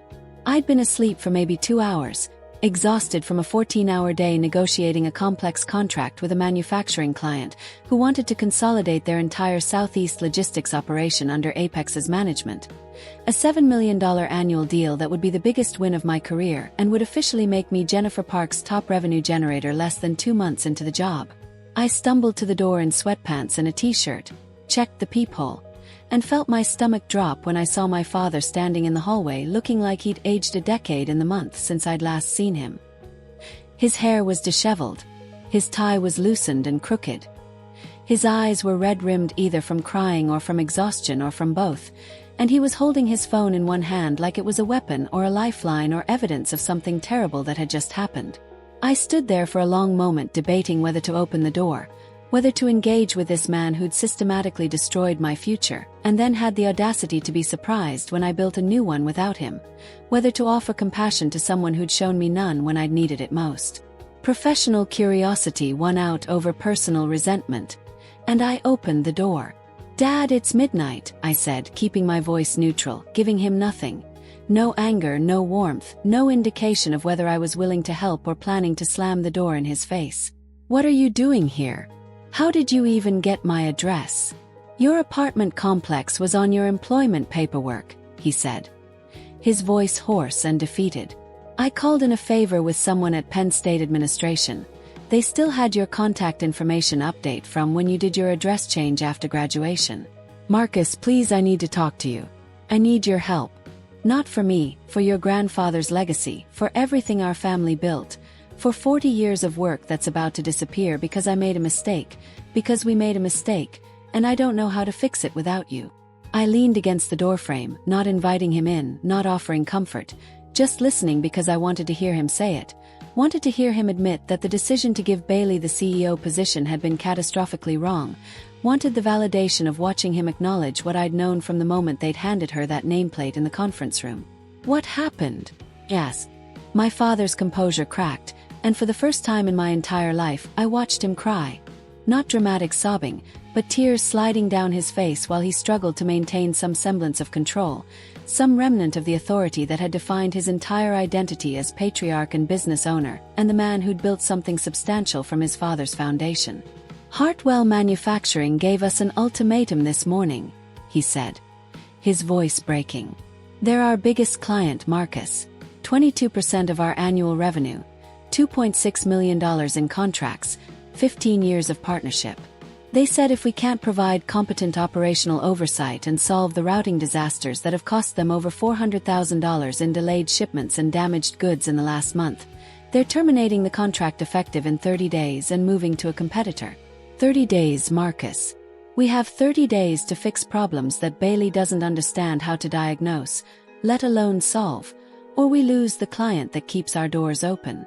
I felt a complex mixture of vindication and something darker.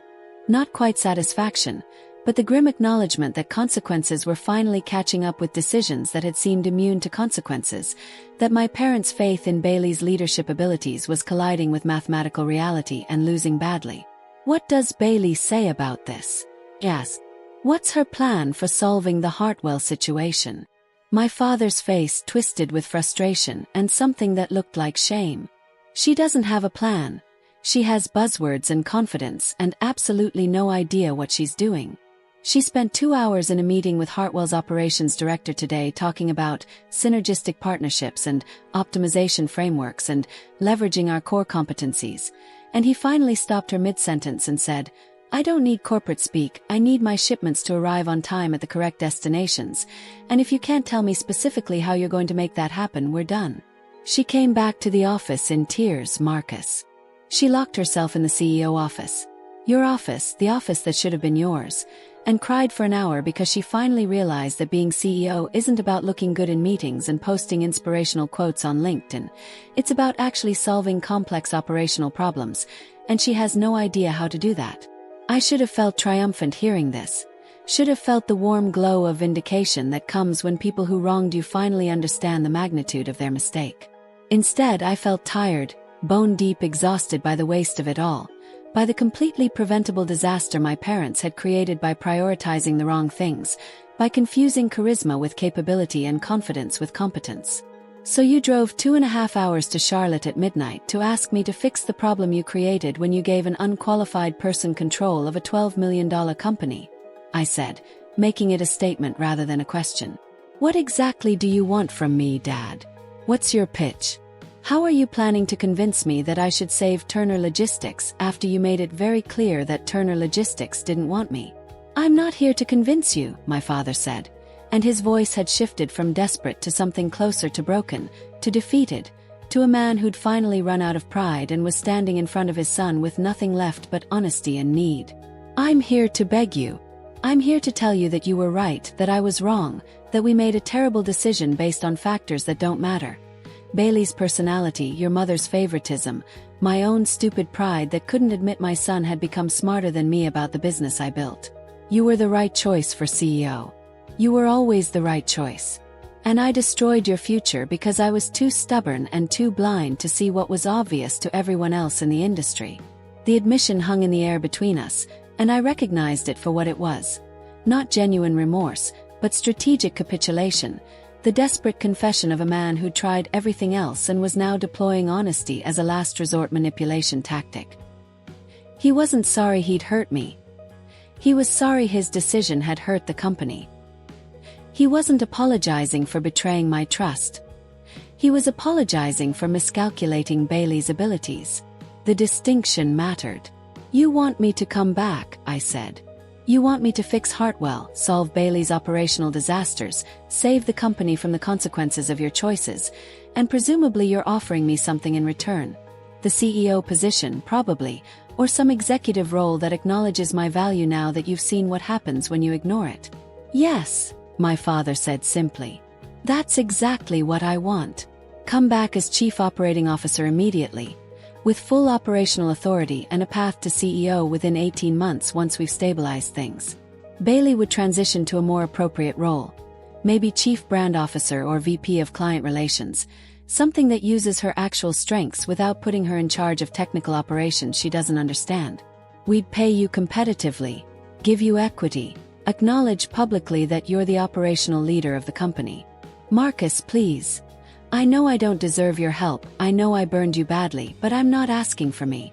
I'm asking for your grandfather's legacy, for the company he built from nothing, for the 40 years of work that's about to collapse because I made one catastrophically bad decision. I looked at this man who'd spent my entire childhood telling me I was the smart one, the capable one, the future of Turner Logistics, and who'd then given everything he'd promised me to someone else because my mother had convinced him that Bailey needed it more, that I'd be fine because I was smart enough to figure things out on my own, that protecting the golden child's feelings mattered more than honoring commitments to the scapegoat child who'd done everything right.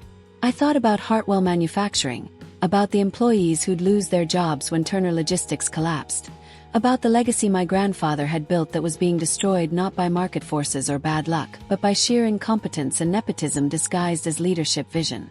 And then I thought about my apartment in Charlotte, about Apex Logistics where I was valued and compensated appropriately, about Jennifer Park who'd given me authority and trust without making me prove myself through years of unpaid labor and broken promises, about the clients who'd followed me because they recognized competence when they saw it, about the career I was building that belonged to me and only me, that couldn't be arbitrarily taken away because someone else needed it more or had better people skills or was more photogenic in company promotional materials.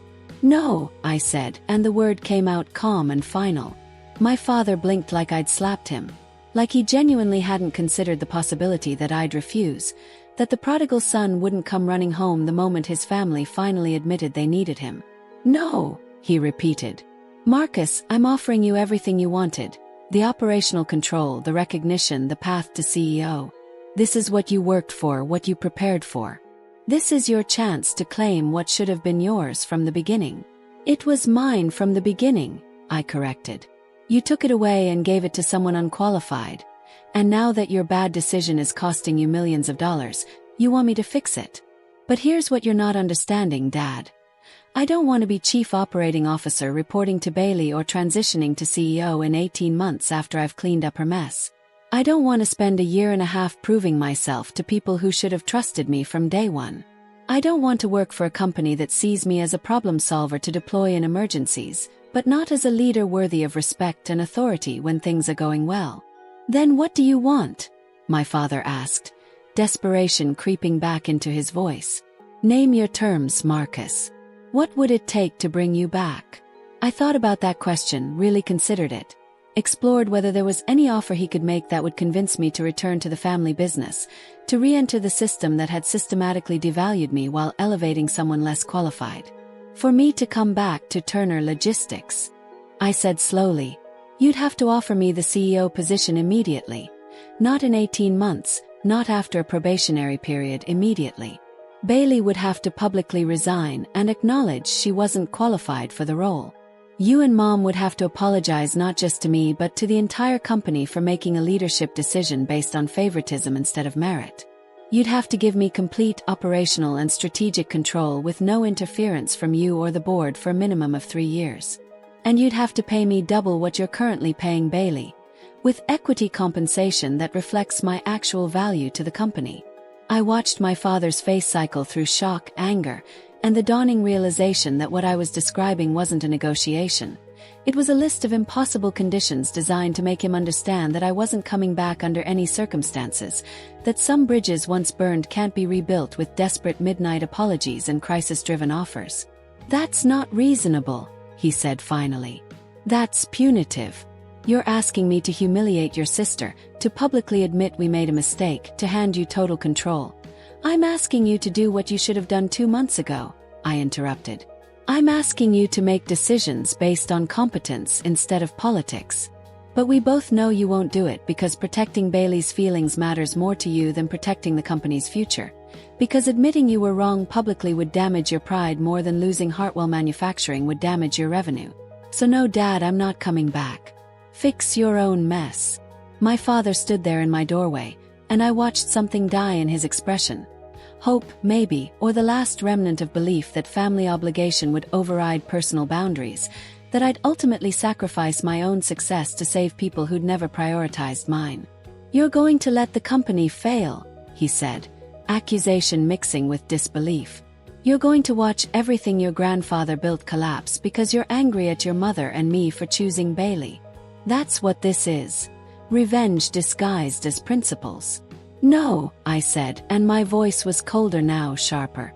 You're going to let the company fail because you chose wrong and you're too proud to fix it correctly. You're going to watch it collapse because you valued image over substance, because you couldn't admit that your daughter was unqualified, Because you prioritized your wife's favoritism over objective merit. I'm not causing Turner Logistics to fail, Dad. I'm just refusing to prevent the failure you created. There's a difference, and the difference is called consequences. Hartwell is meeting with Apex Logistics next week, my father said, and his voice had gone flat, defeated. Aren't they? That's where they're going if we can't solve this. They're going to you.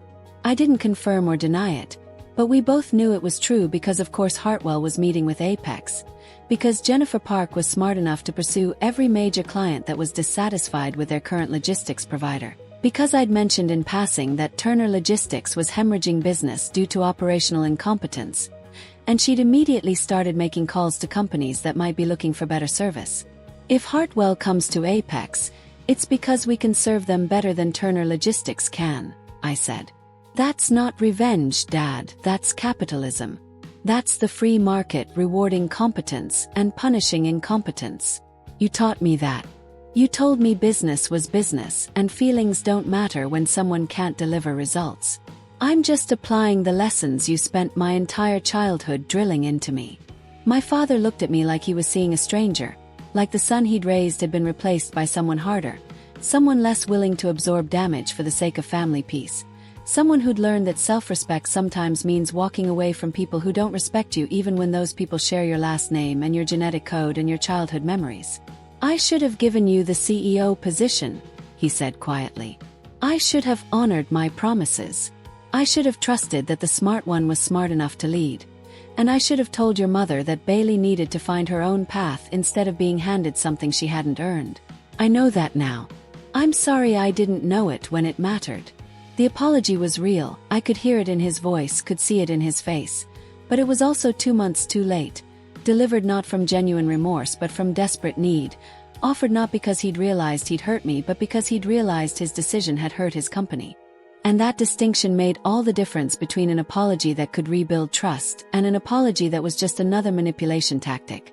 Just another attempt to extract my labor without offering genuine respect. Thank you for saying that, I said, and I meant it because closure has value even when reconciliation is impossible. But I'm not coming back, Dad. I'm building something here that's mine, where my value isn't determined by family politics or birth order or which child my mother likes better. I'm succeeding on my own merits, and that success feels better than any position at Turner Logistics ever could because I earned it without nepotism, without promises that turned out to be lies, without having to constantly prove I deserved what I was already qualified for. So this is it, my father said. This is how it ends. My son becomes my competitor, and I lose both the company and the relationship. You lost the relationship when you chose Bailey over me, I said. The competition is just what happens when you reject competence and it finds somewhere else to thrive. If you want someone to blame for how this turned out, Dad, go look in a mirror. Or talk to Mom about her golden child favoritism. Or ask Bailey why she accepted a position she knew she wasn't qualified for. But don't blame me for building a life that doesn't revolve around being your backup plan when your first choice inevitably fails. My father nodded slowly, accepting defeat in a way he'd probably never accepted it before in his life, and he turned toward the elevator without another word. I watched him walk away, watched his shoulders slump, watched him become smaller as the distance between us grew, and I felt the final thread of obligation snap cleanly, permanently. I closed the door, locked it, and stood in my quiet apartment processing what had just happened.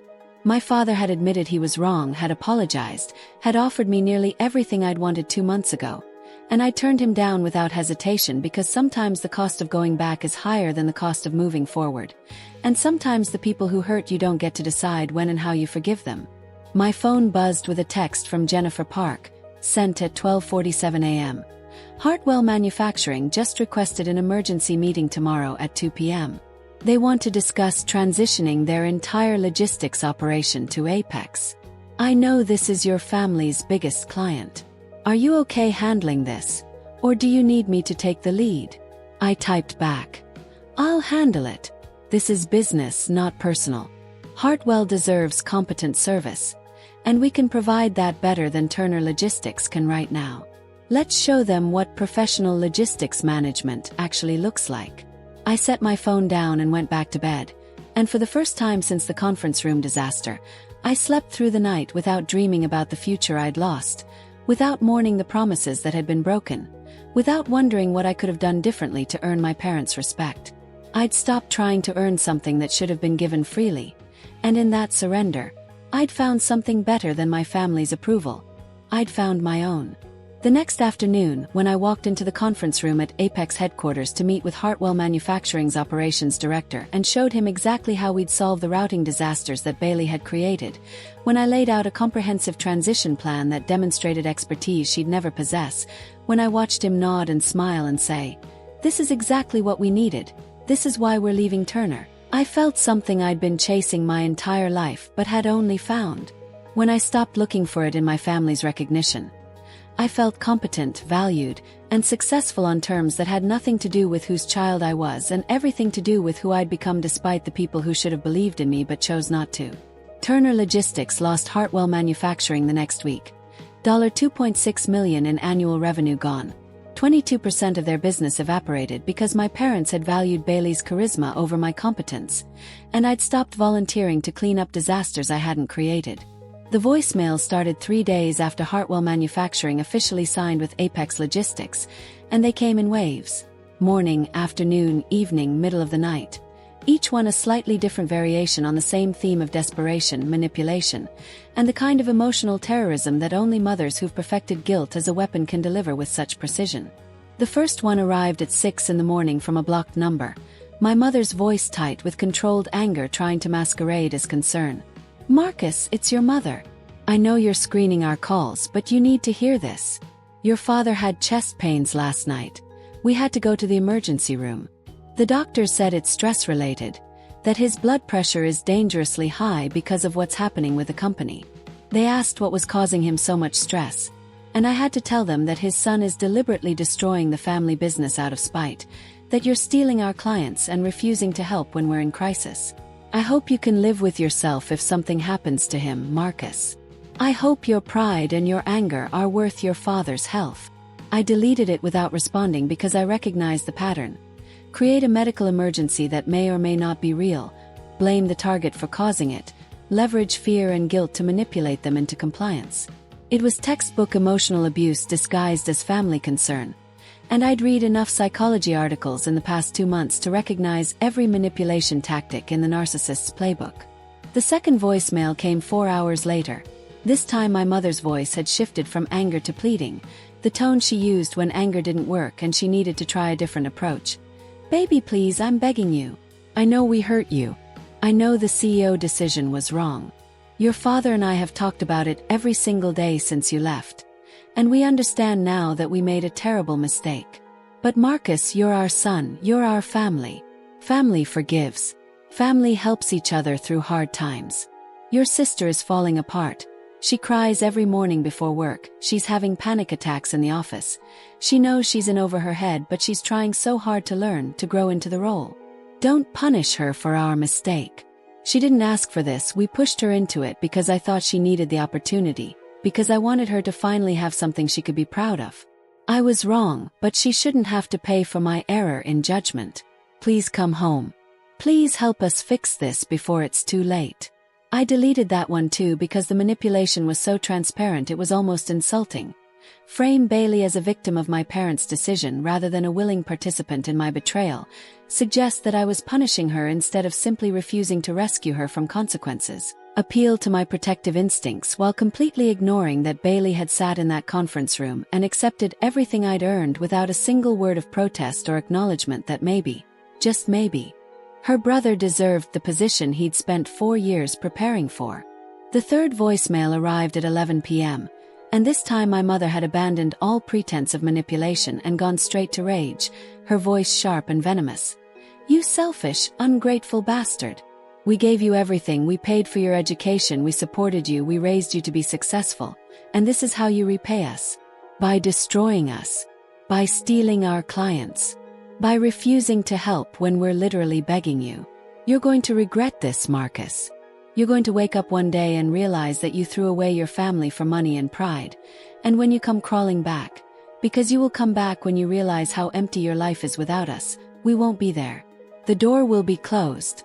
You'll have all the success you wanted and no one to share it with because you chose to be alone rather than be part of something bigger than yourself. I hope your precious career keeps you warm at night when you're 50 years old and realize you have no family, no legacy, nothing but a bank account and the memory of the people you destroyed to fill it. I sat in my apartment listening to that voicemail twice, not because it hurt but because I was documenting it, saving it, keeping a record of exactly how my mother responded when she didn't get what she wanted, when manipulation failed and the mask slipped and the real person underneath was revealed. This wasn't a mother worried about her son. This was a narcissist furious that her scapegoat child had escaped the family system and was thriving without her. Furious that I'd called her bluff and discovered that I didn't actually need their approval or their company or their conditional love that only existed when I was useful to them. By the end of that week, I'd received 14 voicemails from blocked numbers, each one cycling through the classic manipulation playbook. Love bombing, guilt-tripping, medical emergencies, appeals to family loyalty, rage, threats, promises of reconciliation if only I'd just helped this one time, accusations of cruelty and selfishness and betrayal. I saved every single one in a folder labeled evidence, because I'd learned that the only defense against gaslighting is documentation, that you need proof when people tell you that you're remembering things wrong, that you're overreacting, that the abuse you experienced was actually love you were too damaged to recognize. I didn't respond to any of them, didn't engage, didn't take the bait, because I'd learned that the only way to win against manipulators is to refuse to play their game. Meanwhile, at Turner Logistics, things were deteriorating faster than even I'd predicted in my vulnerability spreadsheet. The industry is small, logistics is a tight community where everyone knows everyone and information travels fast, and within 2 weeks of Hartwell leaving, word had spread throughout the Southeast Freight Corridor that Turner Logistics was in crisis, that the new CEO was incompetent, that operational disasters were multiplying, that clients were fleeing to competitors. I heard about it through the grapevine. From David Chan at Consolidated Freight, who'd heard from a trucking company owner. From Sarah Chan on my team at Apex, who had friends still working at Turner who were sending out resumes and telling horror stories about Bailey's leadership. From Jennifer Park, who'd gotten calls from 3 different Turner Logistics clients in 1 week, all asking the same question. Is Marcus Turner available to take on new business? The clearest picture of the collapse came from an unexpected source. An email from Patricia Chen, Turner Logistics CFO. The woman who'd sat in that conference room 2 months ago and presented the organizational chart showing me as Director of Operations reporting to Bailey. Her email was brief, professional, and devastating. Marcus, I hope this message finds you well. I'm writing in my personal capacity, not as a representative of Turner Logistics, to inform you that I've submitted my resignation effective in 30 days. I've accepted a position with a logistics firm in Jacksonville and will be leaving Atlanta. I wanted to reach out because I feel I owe you an apology. I was in that meeting when your parents announced Bailey as CEO. And I said nothing. I didn't advocate for you, didn't question their decision, didn't point out the obvious problems with appointing someone with no experience to run a complex operational business. I stayed silent because I was afraid of losing my job, afraid of challenging your father, afraid of being the one to tell him what he didn't want to hear. I was a coward. And my cowardice contributed to a decision that has destroyed a company I spent 8 years helping to build. Since Bailey took over, Turner Logistics has lost 19 clients representing approximately $4.2 million in annual revenue, 35% of our business in 2 months.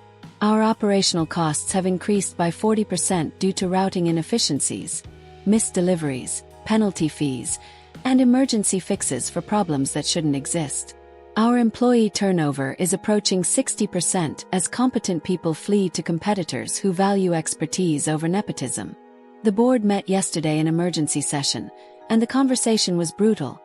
Accusations, recriminations, demands for accountability that your father couldn't provide because the truth is obvious to everyone except your parents. They made a catastrophic leadership decision based on favoritism rather than qualifications, and the company is paying the price. I read that email 3 times, processing the numbers, the scale of the disaster, the speed of the collapse. 35% revenue loss in 2 months. 40% increase in operational costs. 60% employee turnover. Those weren't just bad numbers, those were extinction-level numbers, the kind of metrics that appear in business school case studies titled, How Not to Manage Succession Planning, or The Dangers of Nepotism in Family Businesses. Patricia's email continued. The board has demanded changes. They've given your father an ultimatum. Either bring in professional management immediately, or they'll force a sale of the company to a larger logistics firm that can salvage what's left before complete collapse. Your father is resisting, still insisting that Bailey just needs more time, that the problems are temporary, that things will stabilize. Your mother is supporting him, defending Bailey against all criticism, blaming external factors and difficult clients and bad luck, rather than acknowledging the fundamental issue that everyone else can see clearly. I've tried to explain that the problems are systemic, that Bailey lacks the foundational knowledge to make good decisions, that you can't learn complex logistics operations through trial and error when every error costs hundreds of thousands of dollars. They don't want to hear it. I'm leaving because I can't watch this anymore, because I've spent my entire career building financial systems and processes that are now being destroyed by someone who doesn't understand basic business operations, because staying feels like complicity in something I know is wrong. I'm telling you this because you deserve to know what your decision to walk away has meant, not as guilt or manipulation, but as information. You were right to leave. You were right to refuse to come back. You were right to build your own career rather than sacrifice yourself trying to save people who didn't value you enough to make the right choice when it mattered. I hope Apex Logistics appreciates what they have in you, because Turner Logistics is learning the hard way what it means to lose you. I sat with that email for a long time, feeling a complex mixture of vindication and sadness and the peculiar emptiness that comes when you're proven right about something you desperately wished you'd been wrong about. I'd wanted my parents to be wrong about Bailey. Had wanted her to somehow miraculously rise to the occasion and prove that charisma and emotional intelligence could compensate for lack of expertise. But logistics doesn't care about your feelings or your family dynamics or your mother's favoritism. Logistics cares about whether shipments arrive on time at the correct location, whether routes are optimized, whether costs are controlled, whether clients trust that you know what you're doing. Bailey had charisma, but charisma doesn't negotiate carrier contracts or solve routing puzzles or make decisions that require understanding complex systems and their second-order effects. I replied to Patricia's email. Thank you for reaching out and for your honesty. I don't blame you for staying silent in that meeting. I understand the dynamics that make it difficult to challenge authority in family business settings. I appreciate the information about Turner's situation, though it doesn't change my position. I hope your new role in Jacksonville is everything you're looking for, and I wish you success. You're a talented CFO, and whoever hires you is lucky to have your expertise. That afternoon, I had a standing meeting with Jennifer Park to review our quarterly performance. And the numbers told a story that was the inverse of Turner Logistics' collapse. Apex's Southeast division had grown by 48% in the 2 months since I joined. We'd added 11 new clients representing $8.3 million in annual revenue. Our employee satisfaction scores had increased because competent people enjoy working in environments where expertise is valued. And our operational costs had actually decreased despite handling significantly more volume because we were running efficiently rather than crisis managing constant disasters. Marcus, Jennifer said, looking at the spreadsheet with something approaching awe. You've generated more growth in 2 months than we typically see in 18 months. You're not just meeting expectations. You're redefining what we thought was possible for this division. The executive team has asked me to discuss partnership opportunities with you. Equity compensation, long-term incentives to make sure you're building your future here rather than seeing Apex as a stepping stone to something else. Partnership, equity, long-term future. The words hung in the air, representing everything I'd wanted at Turner Logistics but had been denied because I wasn't the favorite child, because my qualifications didn't matter as much as my sister's need for validation, because my parents had confused nepotism with leadership development. I'm very interested in those conversations, I said. Apex has been everything I hoped for. Competence is rewarded, expertise is valued, and success is measured by results rather than by family politics. I'm not looking for stepping stones, Jennifer. I'm looking to build something substantial here. Good, she said, smiling. Because we're looking to build it with you. We'll have formal partnership discussions next month, but I wanted you to know that your future here is as big as you want to make it. And the only limit on your growth is your own ambition, not arbitrary decisions by people who don't recognize your value. That evening, my phone rang with another blocked number. And this time I answered because I was curious what new manipulation tactic my mother had developed after 2 weeks of voicemails had produced no response. But it wasn't my mother's voice. It was Bailey's, and she sounded destroyed. Her voice thick with tears and exhaustion, and something that might have been genuine remorse or might have been self-pity disguised as accountability. "Marcus," she said, barely getting my name out before her voice broke completely. "Please don't hang up. Please just listen for 2 minutes. I know you hate me. I know you think I stole your position and destroyed your future. I know you're right to be angry. But I need you to understand, I never wanted this. I didn't ask to be CEO. Mom convinced me I could do it, that I deserved it, that you'd be fine because you're smart enough to succeed anywhere. I believed her because I wanted to believe I was capable of something big, something impressive, something that would make me feel like I mattered. I was wrong.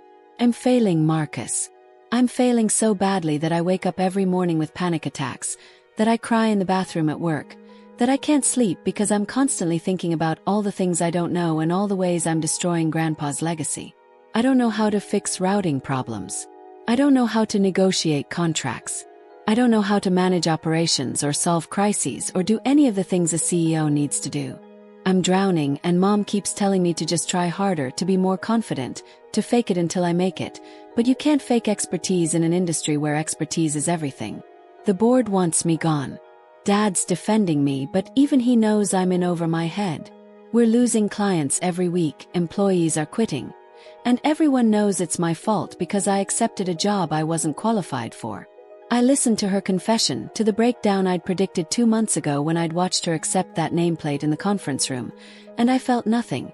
Not satisfaction, not sympathy, not the urge to rescue her from consequences she'd actively chosen. "What do you want from me, Bailey?" I asked, my voice neutral.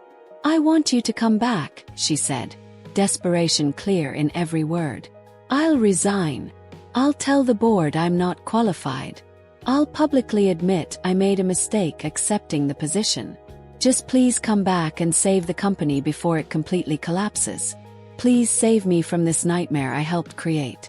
Please don't let Grandpa's legacy die because Mom and Dad made a bad choice and I was too selfish to say no." "You didn't help create this nightmare," I said. "You created it by accepting a position you knew you weren't qualified for, by sitting in that meeting and saying nothing when you should have said, 'Marcus is the right choice and I'm not,' by prioritizing your own need for validation over the company's need for competent leadership. You made a choice, Bailey. You chose to take something that wasn't yours. Now you get to live with that choice. So you're just going to let everything collapse?" she asked, her voice rising with anger breaking through the tears.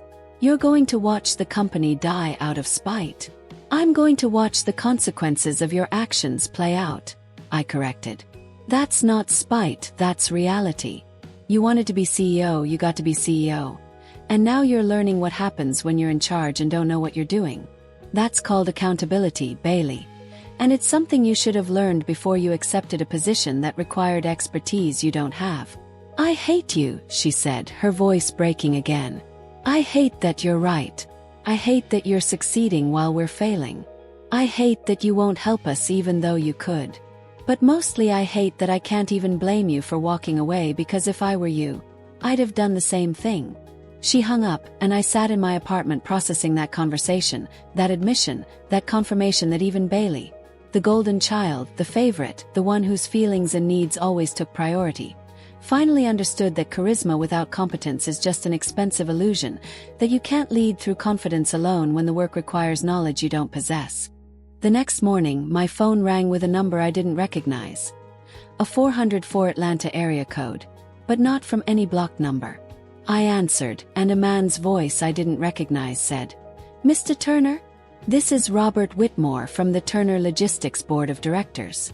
I'm calling to inform you that we've removed your father from his position as executive chairman and your sister from her position as CEO. Effective immediately. The company is being prepared for sale to Consolidated Logistics Partners, a private equity firm specializing in distressed acquisitions. We wanted to reach out because as a family member and someone with significant industry expertise, you have right of first refusal if you're interested in making an acquisition offer. The asking price is $4.5 million, significantly below fair market value because of the revenue losses and operational damage over the past 2 months. If you're interested, we need to know within 72 hours. I stared at my phone, processing what I'd just heard. My parents had been removed. Bailey had been fired. The company was being sold. And I had the option to buy it. To acquire for $4.5 million what should have been handed to me for free 2 months ago. To purchase at distressed asset prices the future my parents had stolen and then destroyed through incompetence and favoritism. I'll need to review financials and consult with my advisors, I said. Can you send me the offering documents? We'll have everything to you by end of business today, Robert said. Mr. Turner, I want to be clear. The board believes you were the right choice for CEO from the beginning. We were overruled by your father and his majority voting shares. But we've been watching your success at Apex with great interest. If you're interested in acquiring Turner Logistics, we'd welcome your leadership and believe you could restore the company to profitability within 18 months. If you're not interested, we'll proceed with the sale to Consolidated, and Turner Logistics will likely be absorbed into a larger operation and cease to exist as an independent company. I ended the call and sat in silence, staring at nothing, processing the magnitude of what had just been offered. I could buy my family's company, could own what they'd refused to give me, could return as the actual owner rather than the disappointed son begging for recognition. Or I could let it die, could watch it be sold to strangers and absorbed into corporate machinery, could allow my grandfather's legacy to disappear as the final consequence of my parents' catastrophic decision-making. The offering documents for Turner Logistics arrived as a PDF attachment at exactly 4:17 p.m. 247 pages of financial statements, operational reports, client contracts, employee data, and asset valuations that painted a picture so much worse than even Patricia Chen's email had suggested that I had to read certain sections multiple times to confirm I wasn't misunderstanding the numbers. Revenue had dropped from $12 million annually to $7.8 million in just 2 months. A 35% decline that would have been catastrophic over a year but was absolutely apocalyptic over 8 weeks. Operational costs had exploded from 42% of revenue to 68% because Bailey's routing optimizations had created cascading inefficiencies that required constant emergency fixes, expedited shipments, penalty payments, and overtime for employees trying to manually correct problems that shouldn't exist. The client retention rate had collapsed to 43%, meaning that more than half of Turner Logistics' customer base had either already left or had indicated they were planning to leave at contract renewal. Employee turnover was at 71%, with the most competent and experienced staff fleeing to competitors, while the remaining employees were either those who couldn't find better opportunities or those with enough tenure that leaving would mean abandoning vested retirement benefits. The company was hemorrhaging approximately $180,000 monthly, burning through cash reserves that would be completely depleted in 4 months, at which point Turner Logistics would be technically insolvent and forced into either bankruptcy or emergency liquidation. But the most devastating section of the offering documents wasn't the financials. It was the operational audit conducted by an independent consultant the board had hired 3 weeks ago to assess the damage and recommend remediation strategies. The consultant's summary was clinical, precise, and absolutely brutal. Turner Logistics is experiencing catastrophic operational failure resulting directly from leadership incompetence at the executive level. The current CEO lacks fundamental understanding of logistics operations, supply chain management, contract negotiation, client relationship management, and crisis resolution. Her tenure has been characterized by decisions that prioritize aesthetic appeal and social media presentation over operational effectiveness, resulting in routing disasters, contract breaches, client defections, and employee exodus. Remediation would require immediate removal of current leadership, installation of experienced logistics professional with deep industry expertise and client relationships, comprehensive operational restructuring, significant capital investment to rebuild client trust, and approximately 18 to 24 months of focused recovery efforts. Even with optimal leadership and adequate capital, success is not guaranteed given the reputational damage already sustained. Recommendation: current leadership should be terminated immediately. Company should either be sold to strategic buyer with logistics expertise or liquidated before additional value destruction occurs. Attempting to continue operations under current management would be financial malpractice. I read that summary 3 times, and each time I felt the same mixture of vindication and profound sadness. Vindication because everything I'd predicted had come true. Every vulnerability I'd identified in my spreadsheet had materialized exactly as I'd forecasted. Every warning I could have given them if they'd bothered to ask had proven accurate. And sadness because this was my grandfather's legacy being clinically dissected in a consultant's report, 40 years of work being reduced to phrases like catastrophic operational failure and leadership incompetence, because my parents had valued favoritism over qualifications and my sister had valued opportunity over honesty about her capabilities. I closed the PDF and opened a new spreadsheet, because that's what I did when emotions threatened to overwhelm logic. I built models, I analyzed scenarios, I turned feelings into numbers that couldn't lie or manipulate or gaslight. I created 3 columns. Option A, acquire Turner Logistics. Option B, let it be sold to Consolidated Logistics Partners. Option C, counteroffer with conditions. Under Option A, I listed what acquiring Turner Logistics would mean. I'd need to secure $4.5 million in financing, likely a combination of personal capital, bank loans, and possibly investment from Apex if Jennifer Park was interested in a strategic partnership.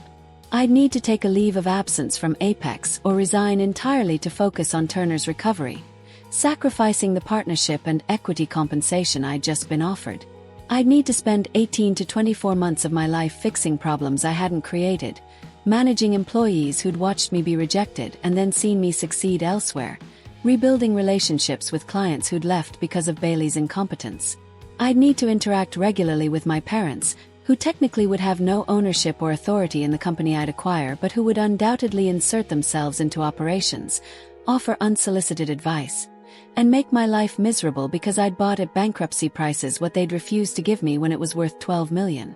Most importantly, I'd be sacrificing the clean break I'd achieved, the psychological freedom of building something that was entirely mine without the contamination of family dysfunction, the peace that came from working in an environment where my value wasn't constantly questioned or compared to Bailey's supposed potential. Under Option B, I listed the consequences of letting Turner Logistics be sold. My grandfather's company would cease to exist as an independent entity, absorbed into some private equity firm's portfolio and probably stripped for assets or merged with other acquisitions until the Turner name disappeared completely. Approximately 40 employees would lose their jobs when Consolidated Logistics Partners inevitably downsized and consolidated operations. My parents would lose everything: the company, the legacy, the identity they'd built around being successful business owners, the social status in their community that came from running a respected regional logistics firm. Bailey would have failed CEO of bankrupt company as the primary accomplishment on her resume, making it virtually impossible for her to recover professionally from this disaster.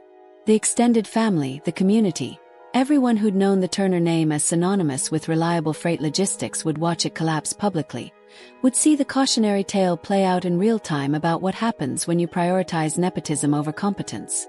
And I would be free, completely, permanently free from any obligation to save people who'd systematically devalued me, free from the guilt that would inevitably come if I walked away, free to build my future at Apex without the anchor of family dysfunction dragging behind me.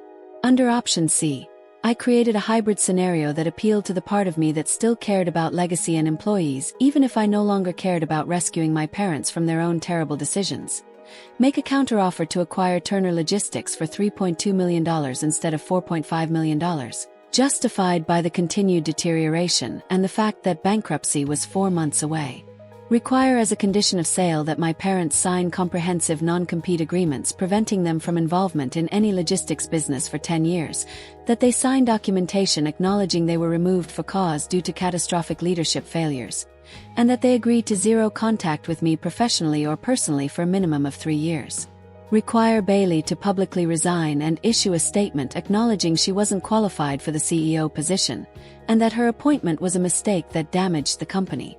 Negotiate with Jennifer Park at Apex to structure the acquisition as a joint venture where Apex provides capital and back-office support while I provide operational leadership, allowing me to maintain my partnership track at Apex while recovering Turner Logistics as a subsidiary operation. Retain only the employees who were competent and loyal. Terminate everyone who'd enabled or supported Bailey's disastrous tenure. and rebuild the culture from the ground up as a meritocracy where expertise mattered more than politics.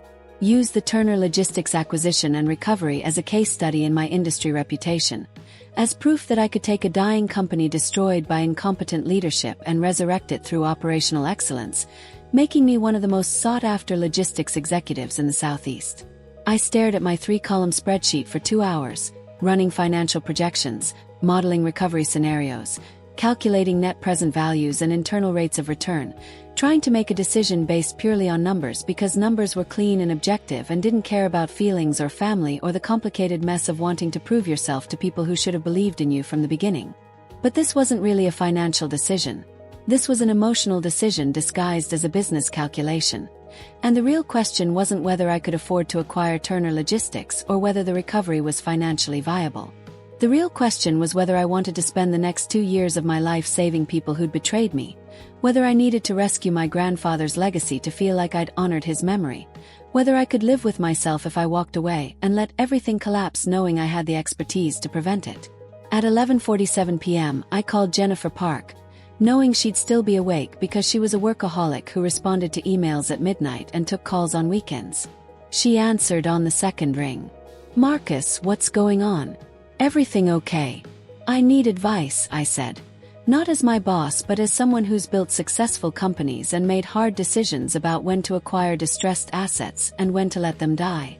I explained the situation, the offering documents, the 3 options I'd identified, the financial analysis that suggested option C was optimal from a purely business perspective, but that ignored all the emotional complexity of buying my family's company after they'd rejected me. Jennifer listened without interrupting, and when I finished, she was quiet for a long moment before responding. "Marcus, I'm going to tell you something I learned the hard way after my father tried to give my brother control of our family's import business 20 years ago," she said. "You can't fix other people's mistakes by sacrificing your own peace. You can't rescue people who need to learn that actions have consequences. And you absolutely cannot build your future on the foundation of their failure, because that foundation is contaminated with dysfunction and resentment and the toxic belief that you exist to clean up their disasters. If you acquire Turner Logistics because you genuinely want to honor your grandfather and you can do it without sacrificing your mental health, then make the offer. But if you're even considering it because you feel guilty, or because you want to prove something to parents who should have already known your value, or because you think saving them will finally earn the respect you deserved all along, then walk away. Let it collapse. Let them learn. Let the industry see what happens when competence is rejected in favor of favoritism. That lesson is more valuable than any company recovery. And it's a lesson they'll never learn if you keep catching them when they fall. What did you do? Yes. With your family's business. "I walked away," Jennifer said. "I let my brother run it into the ground over 3 years, watched him make every predictable mistake, refused every desperate call begging me to come back and fix it. The company eventually went bankrupt, my father lost everything, and my brother ended up working retail management after spending 5 years telling everyone he was a business genius. It was painful to watch. But you know what? My father finally apologized. Really apologized. Not the manipulative, 'I'm sorry you're upset' kind of apology, but the genuine, 'I was wrong and I failed you' kind of acknowledgement. It took losing everything for him to understand what he'd thrown away when he chose my brother over me. And by the time he apologized, I'd built something so much better than his company that I didn't need his approval anymore. That's the gift of walking away, Marcus. It teaches you that your value isn't determined by people who refuse to see it."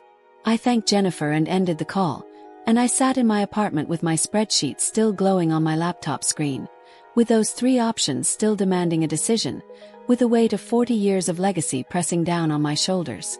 And then I thought about my apartment in Charlotte, about the partnership offer from Apex, about the clients who valued my expertise and paid me appropriately for it, about the employees like Sarah Chan who'd thanked me for recognizing their contributions, about the career I was building that belonged entirely to me without contamination from family dysfunction or parental favoritism, or the constant need to prove I was worthy of opportunities I'd already earned. I thought about my mother's voicemails calling me selfish and ungrateful, about my father showing up at midnight expecting me to sacrifice my future to save his company, about Bailey accepting a position she knew she wasn't qualified for and then crying when she failed, about 40 years of being the smart one, the capable one, the one who'd fix everything while someone else got credit and validation and the positions that should have been mine. I opened my email and typed a message to Robert Whitmore, the board chairman. Thank you for the opportunity to review the offering documents for Turner Logistics. After careful consideration and financial analysis, I'm declining to make an acquisition offer. I believe the company is better served by being sold to Consolidated Logistics Partners, who have the capital and infrastructure to manage the recovery process without emotional complications that would inevitably arise from family ownership. I appreciate the board's confidence in my abilities, but I'm committed to building my career at Apex Logistics where my value has been recognized from day one without requiring crisis or desperation to prove it. I wish you success in the sale process and hope the employees who remained loyal find good outcomes in whatever comes next. I hit send before I could second-guess myself, before guilt could override clarity, before the voice in my head that sounded suspiciously like my mother could convince me that I was being selfish and cruel, and that real family members sacrifice themselves to save people who wouldn't do the same for them. The relief that washed over me was immediate and overwhelming. The relief of not having to spend 2 years fixing someone else's disaster, of not having to interact with parents who'd betrayed me, of not having to prove myself yet again to people who should have believed in me all along, of finally, completely, permanently closing the door on the family business that had never actually been mine despite decades of promises suggesting otherwise. At 7:23 the next morning my phone started ringing. My mother's number, not blocked this time, just her actual number appearing on my screen like she thought I'd forgotten to block it or like she believed this call would be different from all the others. I let it ring through to voicemail. She called again at 7:25. Again at 7:28. Again at 7:31. By 8 a.m. she'd called 11 times, and I'd ignored all of them because I knew exactly what she wanted. She'd heard about my decision to decline the acquisition, had learned that I was letting the company die rather than saving it, and she was furious that consequences were finally catching up with her choices, that I was finally refusing to be the family safety net. At 9:47 a.m., while I was in a strategy meeting at Apex headquarters discussing our Q4 expansion plans, my phone buzzed with a text from Jennifer Park. Your mother is in our lobby. She's demanding to see you. She's causing a scene. Security is asking how you want this handled. I excused myself from the meeting and walked down to the lobby, and there she was. Carol Turner, my mother, standing in the middle of Apex Logistics' professional reception area wearing sweatpants and a stained t-shirt, her hair uncombed, her face red and blotchy from crying, screaming at our receptionist and security guard that I was a thief and a liar, and that I'd stolen her life's work, and she wasn't leaving until I agreed to fix what I'd deliberately broken. You destroyed us, she screamed when she saw me, her voice echoing off the marble floors and glass walls. You deliberately sabotaged the company, you stole our clients, you poisoned the industry against your own family. And now you're letting everything your grandfather built be sold to strangers when you could save it. You're a selfish, vindictive, cruel person, and I'm ashamed I raised you. I'm ashamed you're my son. I stood there watching her performance, watching her melt down in public because private manipulation hadn't worked, and I felt nothing but a distant, clinical interest in how far she'd go, how much she'd humiliate herself trying to guilt me into rescuing her from consequences she'd created. Mrs. Turner, I said, my voice calm and professional, you need to leave. This is a private workplace, you're trespassing, and you're disturbing business operations. If you don't leave immediately, I'll have security call the police and you'll be arrested. You can't talk to your mother like that, she shrieked. I'm not talking to my mother, I said. I'm talking to a woman who's trespassing in my workplace and causing a scene. You stopped being my mother when you gave away my future to someone unqualified because you liked her better. You're a stranger now, Mrs. Turner. And strangers don't get to show up at my office and scream at me because I won't clean up their mistakes. I turned to security. Please escort Mrs. Turner from the building. If she returns, call the police and file trespassing charges. Make sure her name is added to the banned visitors list. I walked back to my meeting while security guided my still screaming mother toward the exit, and I didn't look back because looking back meant acknowledging that some part of me still cared, still wanted her approval, still hoped that maybe she'd finally understand what she'd done and actually apologize instead of just making demands disguised as emotional breakdowns. That afternoon, the board chairman called to confirm that Consolidated Logistics Partners had completed their acquisition of Turner Logistics for $3.8 million. Less than my counteroffer would have been. Proof that the company had continued deteriorating even in the 3 days since I'd received the offering documents. My parents received approximately $400,000 from the sale after debts and obligations were settled. Enough to avoid immediate bankruptcy, but nowhere near enough to maintain the lifestyle they'd built or replace the income and status they'd lost. The Turner Logistics name would disappear within 6 months, absorbed into Consolidated's corporate structure and erased from industry recognition. 23 employees were terminated immediately. The rest would be absorbed into Consolidated's existing operations at reduced salaries. My grandfather's legacy was gone, and I'd let it happen because saving it would have cost more than money. It would have cost my peace, my future, and my hard-won understanding that I didn't owe my family my competence just because they'd finally realized they needed it. The article appeared 3 days after my mother's lobby meltdown, published in the Atlanta Business Chronicle under a headline that made my coffee taste bitter even though I'd known something like this was coming. Turner Logistics Collapse. A cautionary tale of nepotism and failed succession planning. The piece was extensive, well-researched, and absolutely devastating to my family's reputation. The journalist had interviewed former employees, angry clients, industry analysts, and had somehow obtained quotes from board members speaking on condition of anonymity who detailed exactly how my parents had overruled unanimous recommendations to appoint me as CEO in favor of Bailey, who the article described as a social media influencer with no logistics experience, no business degree, and a demonstrated history of academic failure. The article included my mother's public meltdown at Apex Logistics, complete with a photo someone had taken on their phone showing her disheveled and screaming in our lobby, with a caption that read, "Carol Turner confronting her son Marcus at his new workplace, demanding he rescue the family company after its catastrophic collapse under leadership she advocated for."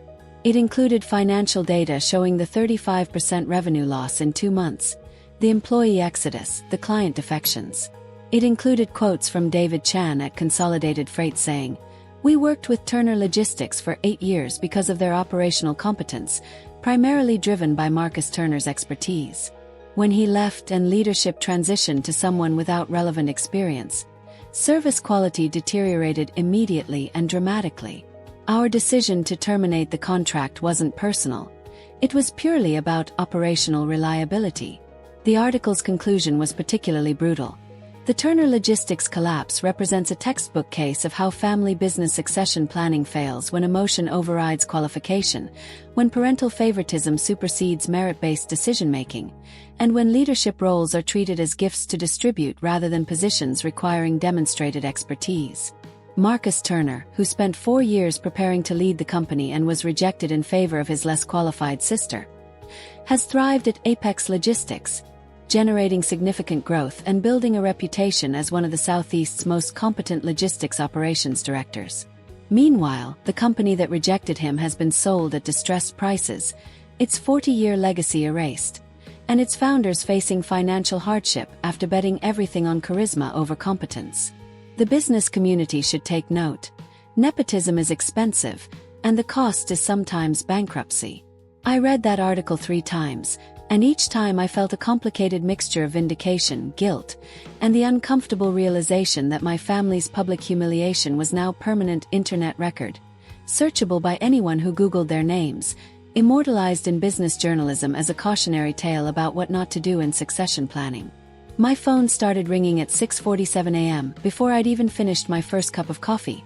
Unknown numbers, 404 area codes, 678 area codes, numbers from Tennessee and North Carolina and Florida, all calling because the Atlanta Business Chronicle article had been picked up by regional business publications and industry newsletters, all wanting the same thing. An interview with Marcus Turner, the competent son who'd been rejected and had watched his family's company collapse from a distance while building his own successful career. The first call I answered was from a journalist at Logistics Management Today, a national trade publication I'd been reading since college. "Mr. Turner, I'm writing a feature on family business succession planning failures. And your situation has become somewhat iconic in the industry as an example of how dramatically wrong these transitions can go. Would you be willing to speak on the record about what happened at Turner Logistics, about how it felt to be rejected for a position you'd prepared for, and about what advice you'd give to other family businesses facing similar succession decisions?" I sat with that question, considering whether I wanted to become the public face of rejected competence, whether I wanted to be known as the guy whose parents chose wrong and paid the price, whether adding my voice to the narrative would be cathartic or would just keep me tethered to a story I was trying to move beyond. "I appreciate the interest," I said carefully, "but I'm focused on building my future at Apex Logistics rather than relitigating my past at Turner. What happened there is between my family and the business decisions they made. I'm not interested in being part of the public narrative about their failures.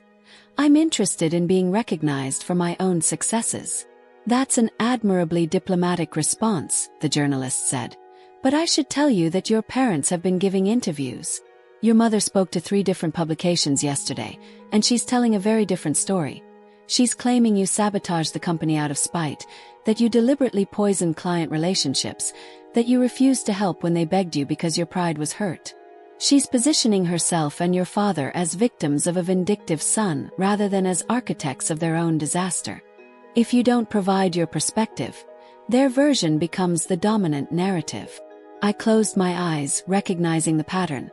My mother was rewriting history in real time, constructing a version of events where I was the villain and they were innocent victims of my cruelty, where my refusal to rescue them from their own bad decisions was portrayed as sabotage rather than boundary setting. "Send me the interview request formally via email," I said. "I'll consider it. But I'm not interested in a he said she said situation where we argue about whose version is true. If I speak publicly, it'll be to provide documentation, to show bank statements and emails and evidence that demonstrates exactly what happened without requiring anyone to take my word over theirs." The journalist agreed, and over the next 4 days, I received 17 interview requests from business publications, logistics industry newsletters, a podcast about family business dysfunction, and one particularly surreal inquiry from a reality TV production company that wanted to know if I'd be interested in a show about business families in crisis that would document my family's attempt at reconciliation. I declined all of them except one, a long-form feature in Forbes about succession planning in family businesses, where the journalist agreed to focus on documentation and objective facts rather than emotional narratives, where I could present the conference room disaster, the offering I declined, the evidence of my qualifications versus Bailey's lack thereof, and let readers draw their own conclusions without me having to explicitly attack my family or position myself as a victim. The Forbes interview took 3 hours, conducted over video call from my apartment, and the journalist was sharp, thorough, and deeply interested in the mechanics of how family businesses fail when emotion overrides qualification. "Your situation is fascinating," she said, "because usually these failures happen over years. Gradual decline, slow recognition that the wrong person was chosen, reluctant course corrections. But Turner Logistics collapsed in 2 months, which suggests the gap between your qualifications and your sister's wasn't just significant but catastrophic. Can you walk me through what specifically she didn't know how to do that caused such rapid deterioration?"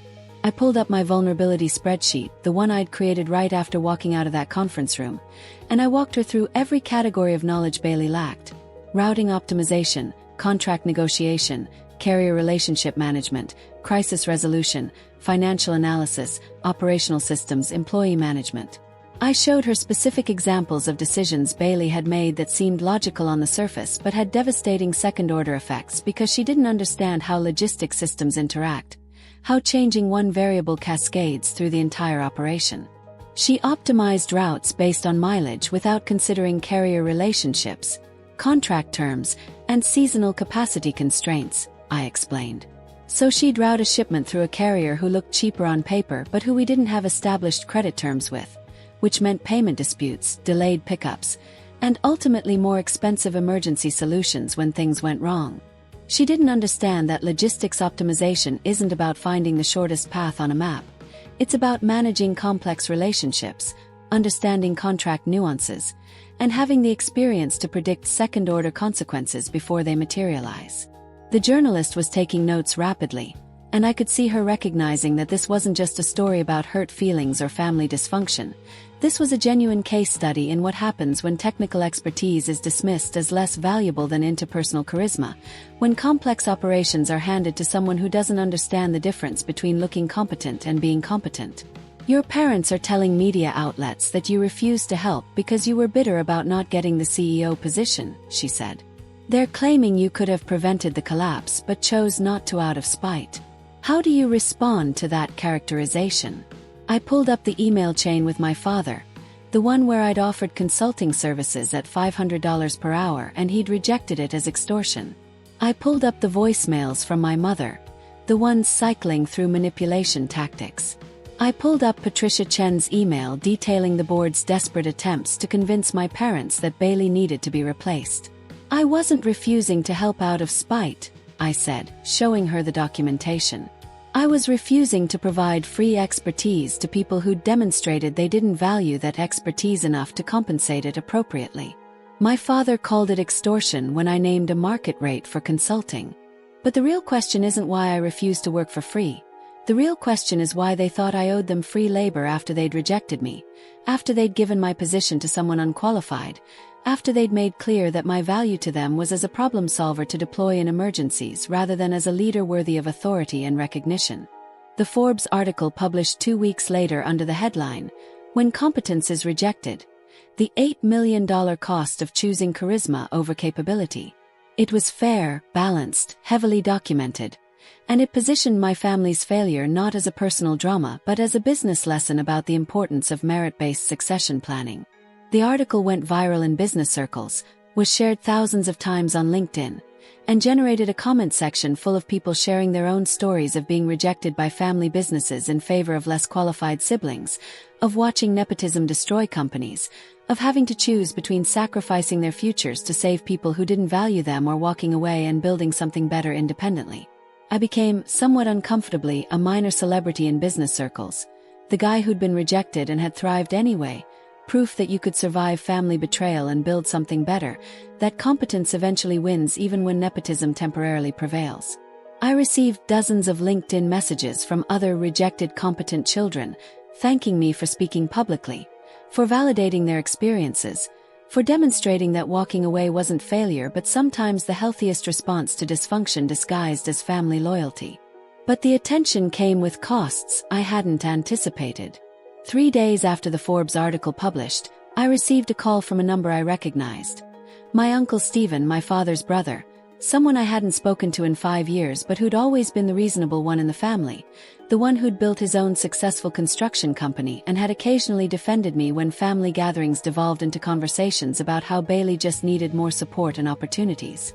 "Marcus," he said when I answered, his voice heavy with something I couldn't quite identify, concern, disappointment. "I need to talk to you about your father. He's in the hospital. He had a heart attack yesterday, a real one this time, not a stress-related ER visit. He's stable now, but the doctors are saying the stress of the last few months contributed significantly. Your mother is devastated. Bailey is falling apart, and they're asking for you. They want you to come to the hospital, want to talk to you, want some kind of resolution or closure or reconciliation before things get worse." I sat down heavily, feeling the guilt slam into me like a physical force. My father was in the hospital, genuinely ill, possibly because of stress I'd contributed to by refusing to rescue the company, by walking away when they'd needed me, by prioritizing my own boundaries over their crisis. The guilt was overwhelming, visceral, the kind of emotional manipulation I'd been trained to respond to my entire life because good children sacrifice themselves when parents are suffering, because family helps family regardless of previous betrayals, because health crises erase all boundaries and make previous conflicts seem petty and small. "Is he going to be okay?" "Yes. Doctors think so," Stephen said. "But Marcus, this is serious. Your father is 66 years old. He's lost everything he spent 40 years building. His reputation is destroyed, his company is gone, and now his health is failing. Your mother is telling everyone that if you just helped, if you just come back and fixed things, none of this would have happened. She's saying you chose your pride over your father's life. And there it was, the manipulation completing its circle, the final weapon deployed when all others had failed, the ultimate guilt trip that said if my father died, it would be my fault for not sacrificing myself to save people who'd systematically devalued me. I thought about the Forbes article, about the documentation I'd provided showing exactly what had happened and why. I thought about the voicemails where my mother had accused me of choosing money over family. I thought about the midnight visit where my father had admitted he was wrong but had still wanted me to fix everything without acknowledging that the real problem wasn't Bailey's incompetence but his and my mother's inability to admit they'd made a catastrophic decision based on favoritism rather than qualification. "I'm sorry Dad's in the hospital," I said carefully. "I genuinely hope he recovers fully. But Stephen, I'm not going to the hospital. And I'm not participating in some deathbed reconciliation where I'm expected to apologize for refusing to enable their dysfunction or where I'm blamed for consequences they created. Dad had a heart attack because he spent months defending an indefensible decision, because he couldn't admit he was wrong, because he let pride and my mother's favoritism destroy a company rather than acknowledging that choosing Bailey over me was a mistake. That stress wasn't caused by me walking away. It was caused by him doubling down on a bad decision rather than correcting it when he had the chance. "So you're really not coming," Stephen said, and I could hear the judgment in his voice, the disappointment that I wasn't being the bigger person, that I wasn't rushing to my father's bedside to offer forgiveness and reconciliation and whatever emotional closure they needed to feel better about their choices. "I'm really not coming," I confirmed. "Because if I go to that hospital, I'll be pulled back into the family system. I'll be expected to forgive and forget and pretend the last 4 months didn't happen, and I'll be right back where I started, being the competent one who fixes everyone's problems while they take credit and offer no appreciation. I'm done with that role, Stephen. I'm done sacrificing my peace for people who wouldn't sacrifice their pride to admit they were wrong." "Your mother said you'd say that," Stephen replied. "She said you've become cold, selfish, that success has changed you into someone who values money and career over family. She's telling everyone who'll listen that this is your fault, that you destroyed them deliberately, that you're not the son they raised." "She's right," I said. "I'm not the son they raised. I'm not the one who absorbs abuse and calls it love, who sacrifices myself and calls it family loyalty, who enables dysfunction and calls it being supportive. I'm someone different now. Someone who understands that you can't light yourself on fire to keep other people warm. Someone who's learned that the people who accuse you of selfishness for setting boundaries are usually the ones who benefited most from your lack of boundaries. If that makes me cold and selfish in their eyes, I'll live with that characterization because it's preferable to being the family martyr who dies from stress caused by people who never appreciated his sacrifices." I ended the call and sat in my apartment feeling the weight of that decision, knowing that I just refused to visit my father in the hospital, knowing that if something happened to him I'd spend the rest of my life wondering if I'd made the right choice, if boundaries were worth the potential guilt, if protecting my peace justified the risk of permanent estrangement or worse. But I also knew that going to that hospital would mean stepping back into a system designed to extract my competence while denying my worth, would mean participating in reconciliation theater where I'd be expected to apologize for their choices, would mean teaching them that health crises were effective manipulation tools that could override any boundary I tried to set. Revenge, I was learning, wasn't as satisfying as I'd imagined. It wasn't the warm glow of watching people who'd wronged me suffer consequences they deserved. It was the cold, lonely clarity of understanding that consequences hurt everyone involved, that watching your family's company collapse brings no joy even when you know they deserved it, that being right doesn't erase the pain of being rejected by people whose approval you'd spent your entire life seeking. But revenge also wasn't a prison. Walking away wasn't keeping me trapped in anger and resentment. It was setting me free to build something that belonged to me, to work with people who valued expertise over politics, to sleep at night without wondering what crisis I'd be called to fix tomorrow. The Forbes article had called it the $8 million cost of choosing charisma over capability, but the real cost was higher and more personal. It was the cost of trust destroyed, of family relationships permanently damaged, of a legacy erased because people couldn't admit they'd been wrong until it was too late to fix. And I was learning to live with that cost, not because I didn't care, but because caring doesn't mean you have to keep sacrificing yourself for people who refuse to see your value until they're desperate enough to need it. My father's recovery took 6 weeks, during which my phone stayed mercifully silent from family calls but exploded with notifications from social media platforms I barely used, alerts that I'd been tagged in posts, mentioned in comments, featured in my mother's increasingly unhinged campaign to rewrite history and position herself as the tragic victim of a cruel, ungrateful son who'd chosen corporate success over family loyalty. Her Facebook posts started appearing 3 days after my father left the hospital, each one more elaborate and manipulative than the last. Each one shared hundreds of times by relatives, church friends, and people who knew nothing about the actual situation but were eager to participate in the drama of a family torn apart by ambition and betrayal. The first post was relatively restrained, accompanied by a photo of my father in his hospital bed looking gaunt and exhausted. Please pray for my husband Bernard as he recovers from a heart attack brought on by unimaginable stress and heartbreak. When you build something for 40 years and watch it destroyed by forces beyond your control, when you sacrifice everything for your children and watch one of them walk away in your darkest hour, the pain is more than physical. It's spiritual, it's existential. We're learning hard lessons about pride, about forgiveness, about what matters when everything else is stripped away. #family first #prayers needed #heartbroken. The post had 847 shares, 1,200 comments, most of them from people who had no idea what had actually happened but were eager to offer sympathy and condemnation in equal measure. So sorry for your loss. Praying for your family. Some children just don't appreciate what they have until it's too late. This generation is so selfish. They care more about money than family values. I read through the comments with a clinical detachment, recognizing the manipulation for what it was. My mother had positioned my father's heart attack as something I'd caused through my refusal to help, had framed the company's collapse as destruction by forces beyond their control, rather than as consequences of their own catastrophically bad decision-making, had transformed themselves from perpetrators of nepotism into victims of my vindictiveness. The second post came 2 days later, this time with a photo of Bailey looking devastated, mascara-streaked and genuinely distraught. My heart breaks watching my daughter struggle with depression and anxiety after being thrown into a leadership role she wasn't fully prepared for by parents who believed in her potential more than she believed in herself. We made mistakes, we admit that now, but we made them out of love, out of hope, out of the belief that sometimes people need opportunities to grow into rather than credentials they already possess.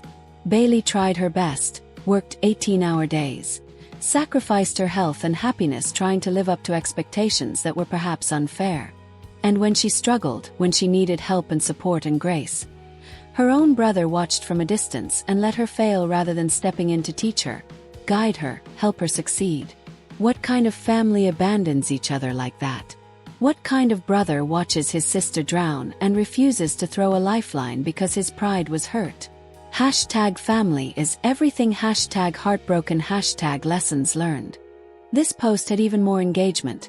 1,100 shares, 1,500 comments, a Greek chorus of strangers weighing in on family dynamics they knew nothing about, offering judgment based on my mother's carefully curated narrative that erased Bailey's acceptance of a position she knew she wasn't qualified for, that ignored the CEO salary she'd collected while driving the company into the ground, that transformed my boundary setting into abandonment, and my refusal to enable dysfunction into cruelty. I almost responded. Almost posted my own counter-narrative with documentation, with bank statements, with a conference room story and the midnight visit and the voicemails where my mother had called me an ungrateful bastard. But something stopped me, some instinct that engaging would only feed the drama, that arguing with my mother's version of events would position us as equals in a he said she said where truth mattered less than who told the more emotionally compelling story. Instead, I called Jennifer Park and asked for advice about whether Apex needed to issue a statement given that my mother's posts were indirectly affecting my professional reputation, given that forces beyond their control implied I'd sabotaged Turner Logistics rather than simply refusing to prevent their self-sabotage. The best response is no response, Jennifer said firmly. Your mother is spiraling publicly, and anything you say will just give her ammunition for more posts, more drama, more attention. The people who matter, your clients, your colleagues, the industry professionals who actually understand what happened, already know the truth because they've read the Forbes article, because they've seen the documented evidence. The people commenting on your mother's Facebook posts aren't your audience, aren't your peers, aren't the ones determining your professional reputation.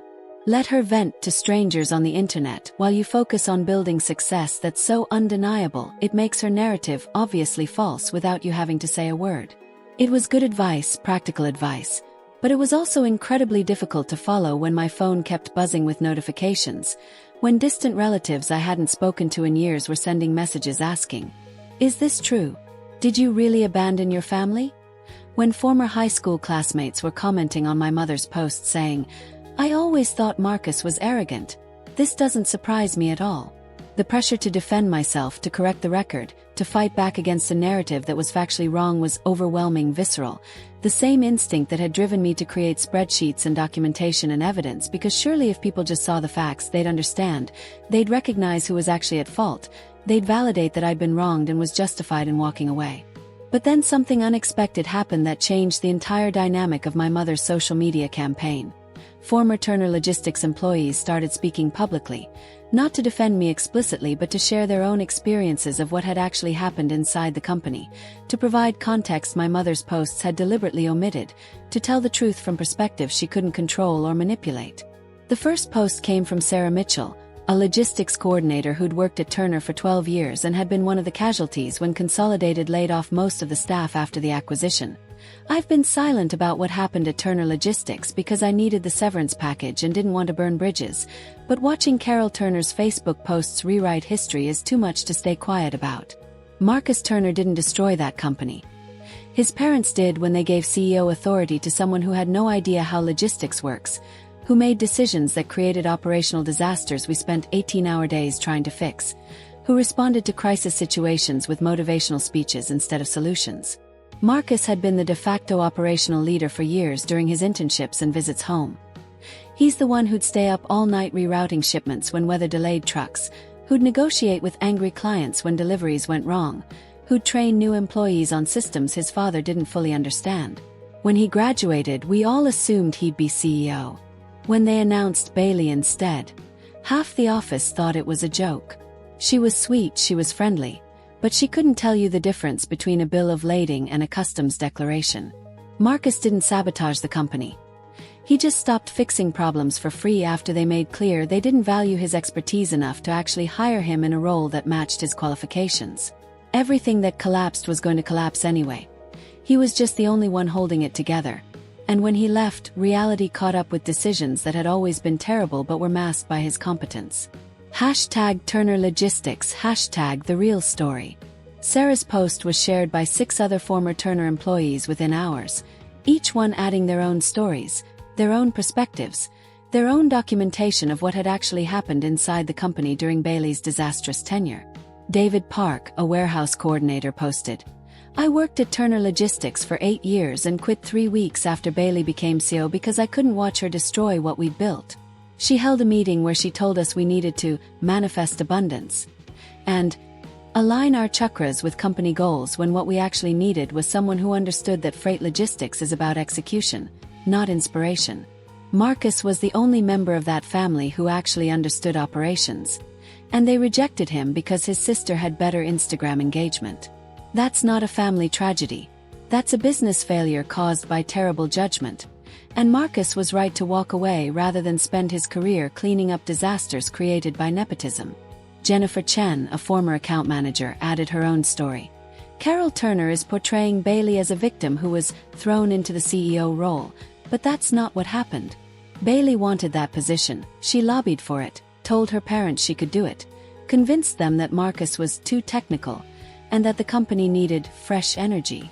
She accepted the role knowing she wasn't qualified, collected a 6-figure salary while the company hemorrhaged clients, and then cried about being overwhelmed when reality didn't match her vision of what leadership meant. Marcus didn't abandon her. She took something that wasn't hers, failed at it predictably, and is now trying to blame her brother for not rescuing her from consequences she chose."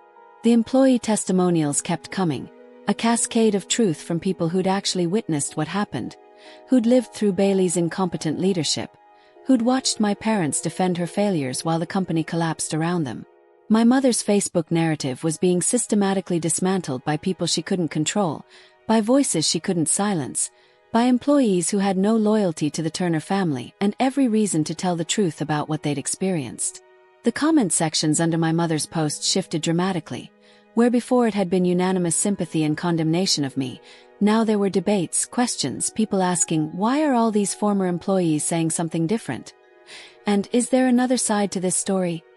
And maybe we shouldn't judge based on Facebook posts from someone who's obviously biased. My mother responded by doubling down, by posting longer, more emotional screeds about betrayal and cruelty and how former employees were lying because Marcus had poisoned them against the family. But each new post made her seem more unhinged, more desperate, more obviously engaged in reputation management rather than genuine sharing of grief. And then, 2 weeks after the employee testimonials started appearing, Bailey herself posted something that changed everything. Something so honest and raw and unexpected that I had to read it 3 times to confirm it was real. I need to tell the truth because watching my mother's posts is making me physically ill with the cognitive dissonance of participating in a lie. Marcus didn't destroy Turner Logistics. I did, with significant help from parents who refused to admit they'd made a terrible decision and who taught me that confidence could substitute for competence if you just believed in yourself hard enough. The truth is this. I knew I wasn't qualified to be CEO. I knew Marcus had spent 4 years preparing for that role. I knew I'd failed out of college twice and had no business education, no logistics experience, no technical knowledge about how freight brokerage actually works. But when Mom told me they were considering giving me the position, when she said Marcus would be fine because he's smart enough to succeed anywhere, when she framed it as Bailey needs this opportunity, rather than Bailey deserves this position, I convinced myself it was okay to take something I hadn't earned because taking opportunities is what ambitious people do, right? Her post continued. I was wrong. Catastrophically, expensively, humiliatingly wrong.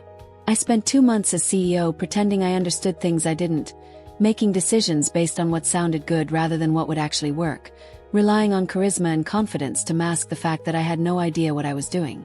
I drove that company into the ground not because I was sabotaged or unsupported or thrown into an impossible situation. I drove it into the ground because I accepted authority I wasn't qualified to wield and then couldn't admit I was failing until it was too late to fix. Marcus didn't abandon me. I stole from him, took the position that should have been his, benefited from his years of preparation, and then expected him to bail me out when my incompetence became undeniable. He owed me nothing, and I owe him an apology I'll probably never get the chance to deliver because I've participated in Mom's campaign to paint him as the villain when the real villains were parents who valued favoritism over qualifications and a sister who took what she hadn't earned because it was offered. I'm in therapy now, trying to understand why I thought I deserved something I hadn't worked for, trying to process the guilt of destroying 40 years of legacy because I couldn't say, I'm not qualified for this role. Marcus is. The Turner Logistics collapse is my fault and my parents' fault, and Marcus was the only one smart enough to walk away rather than drown trying to save people who'd already chosen to sink. If you've been sharing Mom's posts or commenting about what a terrible person my brother is, please stop. You don't know what actually happened, and you're participating in a narrative designed to absolve us of responsibility for our own catastrophically bad decisions. Marcus was right to leave. Marcus was right to refuse to come back. Marcus was right about everything, and we destroyed a company trying to prove he wasn't because admitting he was right meant admitting we were wrong. And apparently we'd rather lose everything than acknowledge that the competent child deserved what we gave to the incompetent one. I'm sorry, Marcus. I know you'll probably never read this, and I know an apology doesn't fix anything, but I'm sorry for taking what was yours, for accepting what I hadn't earned, for participating in the destruction of your future because I was too selfish and too deluded to admit I wasn't capable of doing the job you'd spent your entire life preparing for. I read Bailey's post sitting at my desk at Apex, and I felt something crack in my chest. Not forgiveness exactly, not reconciliation, but recognition that she'd finally told the truth, had finally acknowledged what I'd known all along, had finally given me the validation I'd been seeking not from strangers on the internet but from the sister who'd taken everything and pretended she deserved it. I didn't respond to her post, didn't reach out, didn't offer absolution or connection because the truth spoken publicly doesn't erase the damage done privately, doesn't rebuild trust that was systematically destroyed, doesn't create relationship where exploitation existed. But I felt the anger loosen its grip slightly, felt the obsessive need to prove I was right diminish because Bailey had just proven it for me. Had just told the thousands of people following this drama that I'd been right to walk away, right to refuse to rescue them, right to prioritize my own future over their dysfunction. My mother's Facebook account went quiet after Bailey's post. No more updates, no more photos of suffering family members, no more appeals for sympathy and prayers. The silence suggested she'd finally realized that her narrative had been thoroughly demolished, that continuing to portray herself as victim would only invite more truth-telling from more people who'd witnessed what actually happened. Winning, I realized, didn't mean proving I was right to everyone who doubted me. It meant building a life successful enough that other people's opinions stopped mattering. It meant achieving peace that didn't require validation from people who'd never valued me. It meant waking up each morning grateful for what I'd built rather than bitter about what I'd been denied.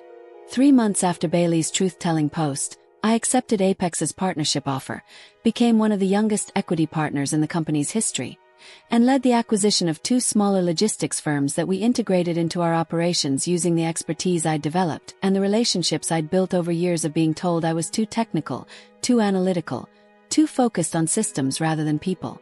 My success wasn't revenge against my family. It was proof that competence matters, that expertise has value independent of family politics, that walking away from people who don't appreciate you isn't failure but sometimes the healthiest choice you can make. And when I thought about Turner Logistics now, when I remembered that conference room and that nameplate and my mother's dismissive explanation that Bailey needed the opportunity more than I didn't feel rage anymore.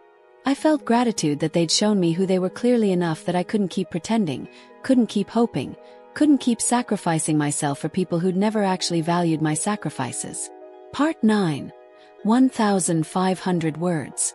The invitation arrived via email on a Tuesday morning exactly 13 months after I'd walked out of that conference room, sent by Professor Rebecca Hartman from Emory University's Goizueta Business School, the same institution where I'd spent countless hours during my undergraduate years dreaming about the day I'd run Turner Logistics and make my family proud. Mr. Turner, I've been following your story through the Forbes article and subsequent industry coverage with great interest. I teach a course on family business management and succession planning, and I believe your experience offers invaluable lessons for students who will be navigating these complex dynamics in their own careers. Would you be willing to speak to my class about what happened at Turner Logistics, about the decisions you made and why, about the lessons you learned that can't be taught from textbooks? We can offer a modest honorarium, and I think your perspective would be genuinely transformative for students who are currently being told that family loyalty should always supersede professional judgment. I stared at that email for a long time, considering what it would mean to stand in front of a room full of business students. Idealistic, ambitious, many of them probably from family businesses themselves, and tell them the truth about what happens when parents confuse favoritism with leadership development, when qualification is rejected in favor of charisma, when the competent child has to choose between enabling dysfunction and walking away from everything they'd been promised. The idea of being vulnerable in that way, of making my family's failure into a teaching moment, felt both terrifying and oddly cathartic. Like maybe if I could help even one student avoid the mistakes my parents made, if I could convince even one future business owner that merit matters more than birth order, then the pain of the last year would have served some purpose beyond just teaching me about boundaries and self-respect. I replied, I'm willing to speak to your class under one condition. This isn't a therapy session or a platform for me to vent about my family. This is an educational presentation about business decision-making, about the quantifiable costs of nepotism, about what happens when emotional reasoning overrides strategic planning. If your students want to hear a victim story, I'm not interested. If they want to understand how family businesses fail and what red flags to watch for, I'm your speaker. Professor Hartman responded within an hour. That's exactly what I want. Come prepared to be challenged, questioned, and possibly disagreed with. My students are sharp, skeptical, and not easily impressed. If you can hold your ground with them, you'll have done more to prepare them for real-world business dynamics than any textbook chapter could accomplish. The speaking engagement was scheduled for a Thursday evening, and I spent 2 weeks preparing a presentation that was part case study, part autopsy, part cautionary tale about what $8 million in destroyed value looks like when you graph it over an 8-week period and analyze exactly which decisions caused which consequences. I built a timeline showing the company's trajectory. 40 years of steady growth under my grandfather and father's leadership, 4 years of my preparation and credential building, the conference room decision that handed control to Bailey, and then the dramatic cliff dive of every meaningful metric: revenue, client retention, employee satisfaction, operational efficiency, market reputation. all collapsing in parallel as incompetent leadership made predictable mistakes that compounded exponentially because there was no foundational knowledge to recognize problems before they became crises. I included anonymized quotes from former employees describing what it felt like to watch expertise being rejected in favor of nepotism, to work for someone who didn't understand the business, to leave a company they'd been loyal to for years because continuing to work there felt like participating in malpractice. I included my vulnerability spreadsheet showing every area where Bailey lacked knowledge, demonstrating that this wasn't hindsight bias or Monday morning quarterbacking. This was documented prediction of failure that came true exactly as forecasted because incompetence in complex operations doesn't hide, it reveals itself immediately and catastrophically.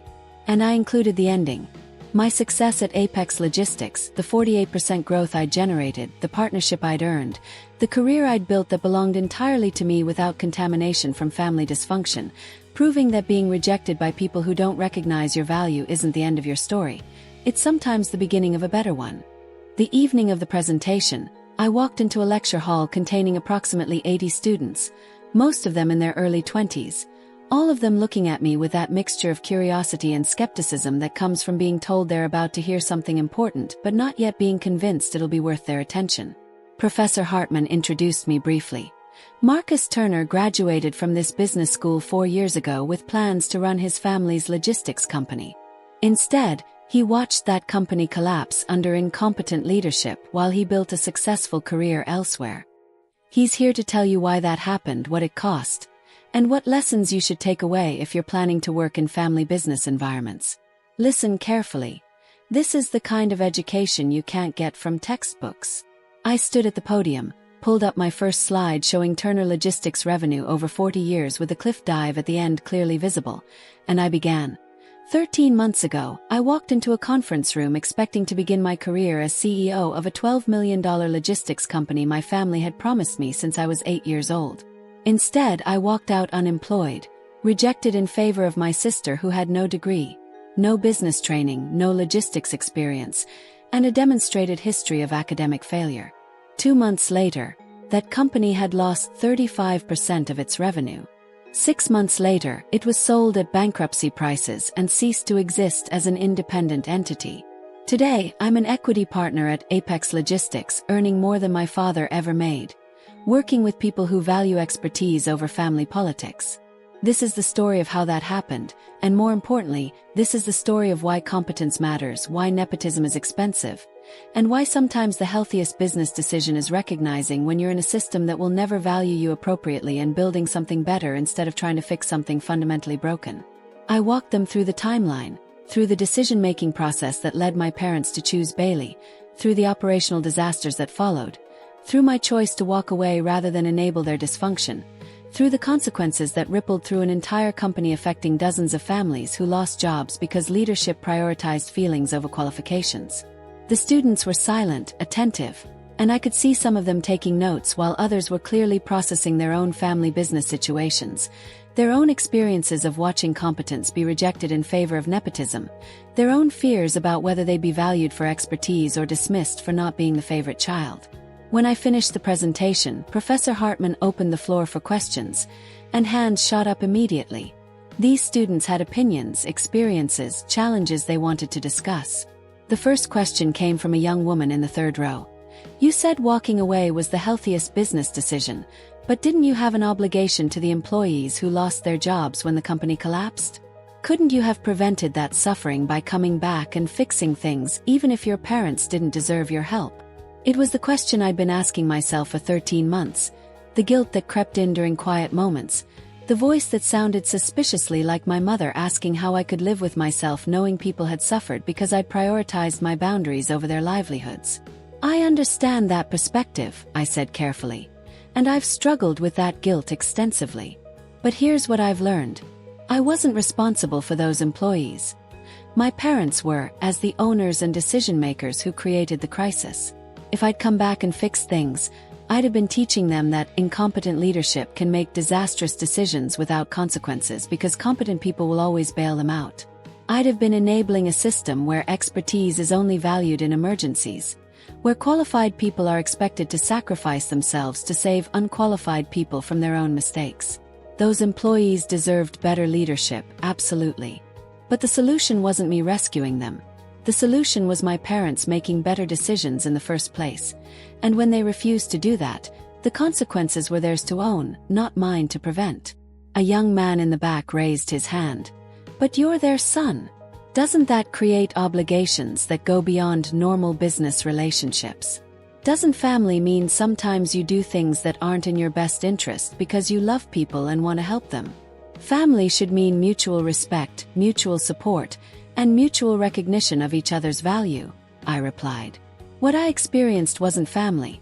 It was a hierarchy where my value was determined by my usefulness, where my qualifications mattered less than my sister's need for validation, where I was expected to give everything and grateful for nothing. Real family doesn't reject your expertise and then demand you provide it for free when they're desperate. Real family doesn't hand your future to someone unqualified and then blame you for not preventing the predictable disaster. I loved my parents, but love doesn't mean you have to keep setting yourself on fire to keep other people warm. And it definitely doesn't mean you have to enable their dysfunction by preventing consequences that might actually teach them to make better decisions. Another student, this one looking conflicted. So your advice is to abandon family businesses when things don't go your way? To walk away instead of fighting to fix problems? My advice, I said, is to recognize the difference between problems you can fix and systems that are fundamentally broken. I couldn't fix my parents' favoritism. I couldn't fix their inability to separate family dynamics from business decisions. I couldn't fix their refusal to acknowledge that they'd made a catastrophic mistake, even when the evidence was overwhelming. What I could fix was my own situation. I could build a career where my expertise was valued, where my success wasn't contingent on being someone's favorite child, where I was compensated appropriately instead of being told I should be grateful for opportunities that were actually obligations. That's not abandonment. That's recognizing that you can't save people who don't want to be saved, and trying to do so will only destroy you in the process. Professor Hartman interjected. Marcus, what would you say to students in this room who are planning to go into their family businesses after graduation? What red flags should they watch for? I thought about that question, about what I wish I'd known at 22 when I was still believing promises and trusting that merit would eventually win over favoritism. Watch how your family makes decisions about succession, I said. Are they having honest conversations about qualifications? Or are they avoiding difficult topics because someone's feelings might be hurt? Are they treating CEO positions as rewards to distribute based on need or as roles requiring specific expertise? Are they willing to have uncomfortable conversations about which family member is actually most qualified? Or are they prioritizing family harmony over business viability? If you see signs that emotion is overriding strategy, that favoritism is being disguised as leadership development, that your qualifications are being dismissed as too technical, while someone else's lack of qualifications is being celebrated as fresh perspective, start building your exit strategy immediately. Don't wait until you're sitting in a conference room watching everything you prepared for being handed to someone else. Don't sacrifice years of your life hoping that eventually they'll see your value. Build something that's yours, where your success isn't contingent on family politics that you can't control. A student near the front, older than most of the others, possibly a graduate student. Do you regret walking away? If you could go back to that conference room, would you make the same choice? I paused, really considering the question instead of giving the easy answer. If I could go back to that conference room, I wouldn't change my reaction to what happened. I'd change what happened before the conference room. I'd have clearer conversations earlier about expectations and qualifications. I'd document promises in writing instead of trusting verbal commitments. I'd recognize signs of favoritism years earlier and adjust my plans accordingly. But once I was sitting in that room watching them give my position to someone unqualified, walking out was the only choice that respected my own worth. So no, I don't regret it. I regret that it was necessary. I regret that my parents valued family politics over business viability. I regret that 40 years of legacy was destroyed because people couldn't admit they'd made a mistake. But I don't regret choosing myself when it became clear they never would. The questions continued for another 40 minutes. Students sharing their own family business stories. Their own experiences of watching siblings get opportunities they hadn't earned. Their own fears about whether going into family companies meant accepting that merit would always be secondary to birth order and parental favoritism. And I realized that my story wasn't unique. It was common, almost universal in family business contexts. The pattern of competent children being rejected in favor of preferred children, of expertise being dismissed in favor of charisma, of qualified people having to choose between enabling dysfunction and building independent success. As the session was ending, a student approached me, a young woman who'd been taking notes throughout the entire presentation. "Mr. Turner, thank you for being so honest about what happened. My father keeps telling me I'll take over his manufacturing company after graduation, but he's also grooming my brother, who barely graduated high school, for a leadership role, and I'm terrified I'm going to end up in your exact situation. What's the one thing you wish someone had told you before it all fell apart?" I looked at her, at this younger version of myself about to walk into the same trap I'd fallen into, and I gave her the advice I wish I'd received. Document everything. Get promises in writing. Create paper trails showing your qualifications and contributions. And most importantly, have a backup plan. Build skills and relationships that have value outside your family's company so that if the worst happens, if they choose wrong, if you end up rejected despite doing everything right, you're not starting from zero. You're starting from a position of strength, with options, with the ability to walk away and build something better instead of staying and drowning trying to fix people who don't want your help badly enough to actually listen to your expertise. She thanked me, and I watched her walk away, and I hoped that she'd learn the lesson earlier than I did, that she'd recognize dysfunction before it destroyed years of her life, that she'd value herself enough to walk away from people who didn't value her even when those people were family. That night, driving back to Charlotte, I thought about the question the student had asked. "Do you regret walking away?" The answer was complicated, layered, not reducible to simple yes or no. I regretted the loss of family relationships, of the future I'd planned, of the legacy I'd wanted to build on my grandfather's foundation. But I didn't regret the choice, because the choice was between sacrificing myself to save people who'd rejected me or building something that belonged to me, where my value wasn't contingent on being someone's favorite child or someone's emergency backup plan. Winning, I'd learned, wasn't about proving my parents wrong or watching them suffer consequences or getting validation from strangers on the internet who'd read articles about family business failures. Winning was waking up each morning in an apartment I'd chosen, driving to a job where I was valued, working with people who recognized expertise, earning partnership based on merit, building a future that was entirely mine. Winning was the absence of anxiety about what crisis I'd be called to fix, what boundary I'd be pressured to abandon, what sacrifice I'd be expected to make, because family helps family even when help only flows in one direction. Winning was the peace that came from finally understanding that you can't make people value you by working harder or sacrificing more or being more competent. You can only recognize when they don't value you and build a life where their opinion stops mattering. I'd been rejected by my family, watched their company collapse, refused to rescue them from consequences they'd created, and become more successful than I'd ever imagined possible when I was still believing that my worth depended on their approval. That wasn't revenge. That was the natural result of competence being deployed in an environment that appreciated it, of expertise being valued instead of dismissed, of qualified people being compensated appropriately instead of being told they should be grateful for opportunities that were actually exploitation. And if my mother was still telling people I destroyed them out of spite, if my father still believed I'd abandoned them in their darkest hour, if relatives and strangers on Facebook still thought I was selfish and cruel for refusing to sacrifice myself to save people who'd systematically devalued me, well, that was their story to tell. Mine was different. Mine was the story of walking away from people who confused love with obligation, of building success that didn't require anyone's permission, of learning that the opposite of family dysfunction isn't revenge.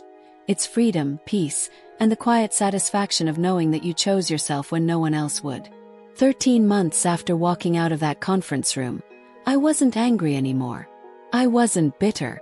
I wasn't obsessed with proving I'd been right. I was just free. Free to build, free to succeed, free to value myself even when the people who should have valued me first had chosen not to. And that freedom, I'd learned, was worth more than any CEO position they could have given me, any inheritance they could have promised, any validation they could have offered. Because freedom earned through walking away is permanent, while validation granted by people who don't respect you is always conditional, always temporary, always contingent on your continued willingness to sacrifice yourself for their comfort. Chose freedom. And I'd make that choice again every single time.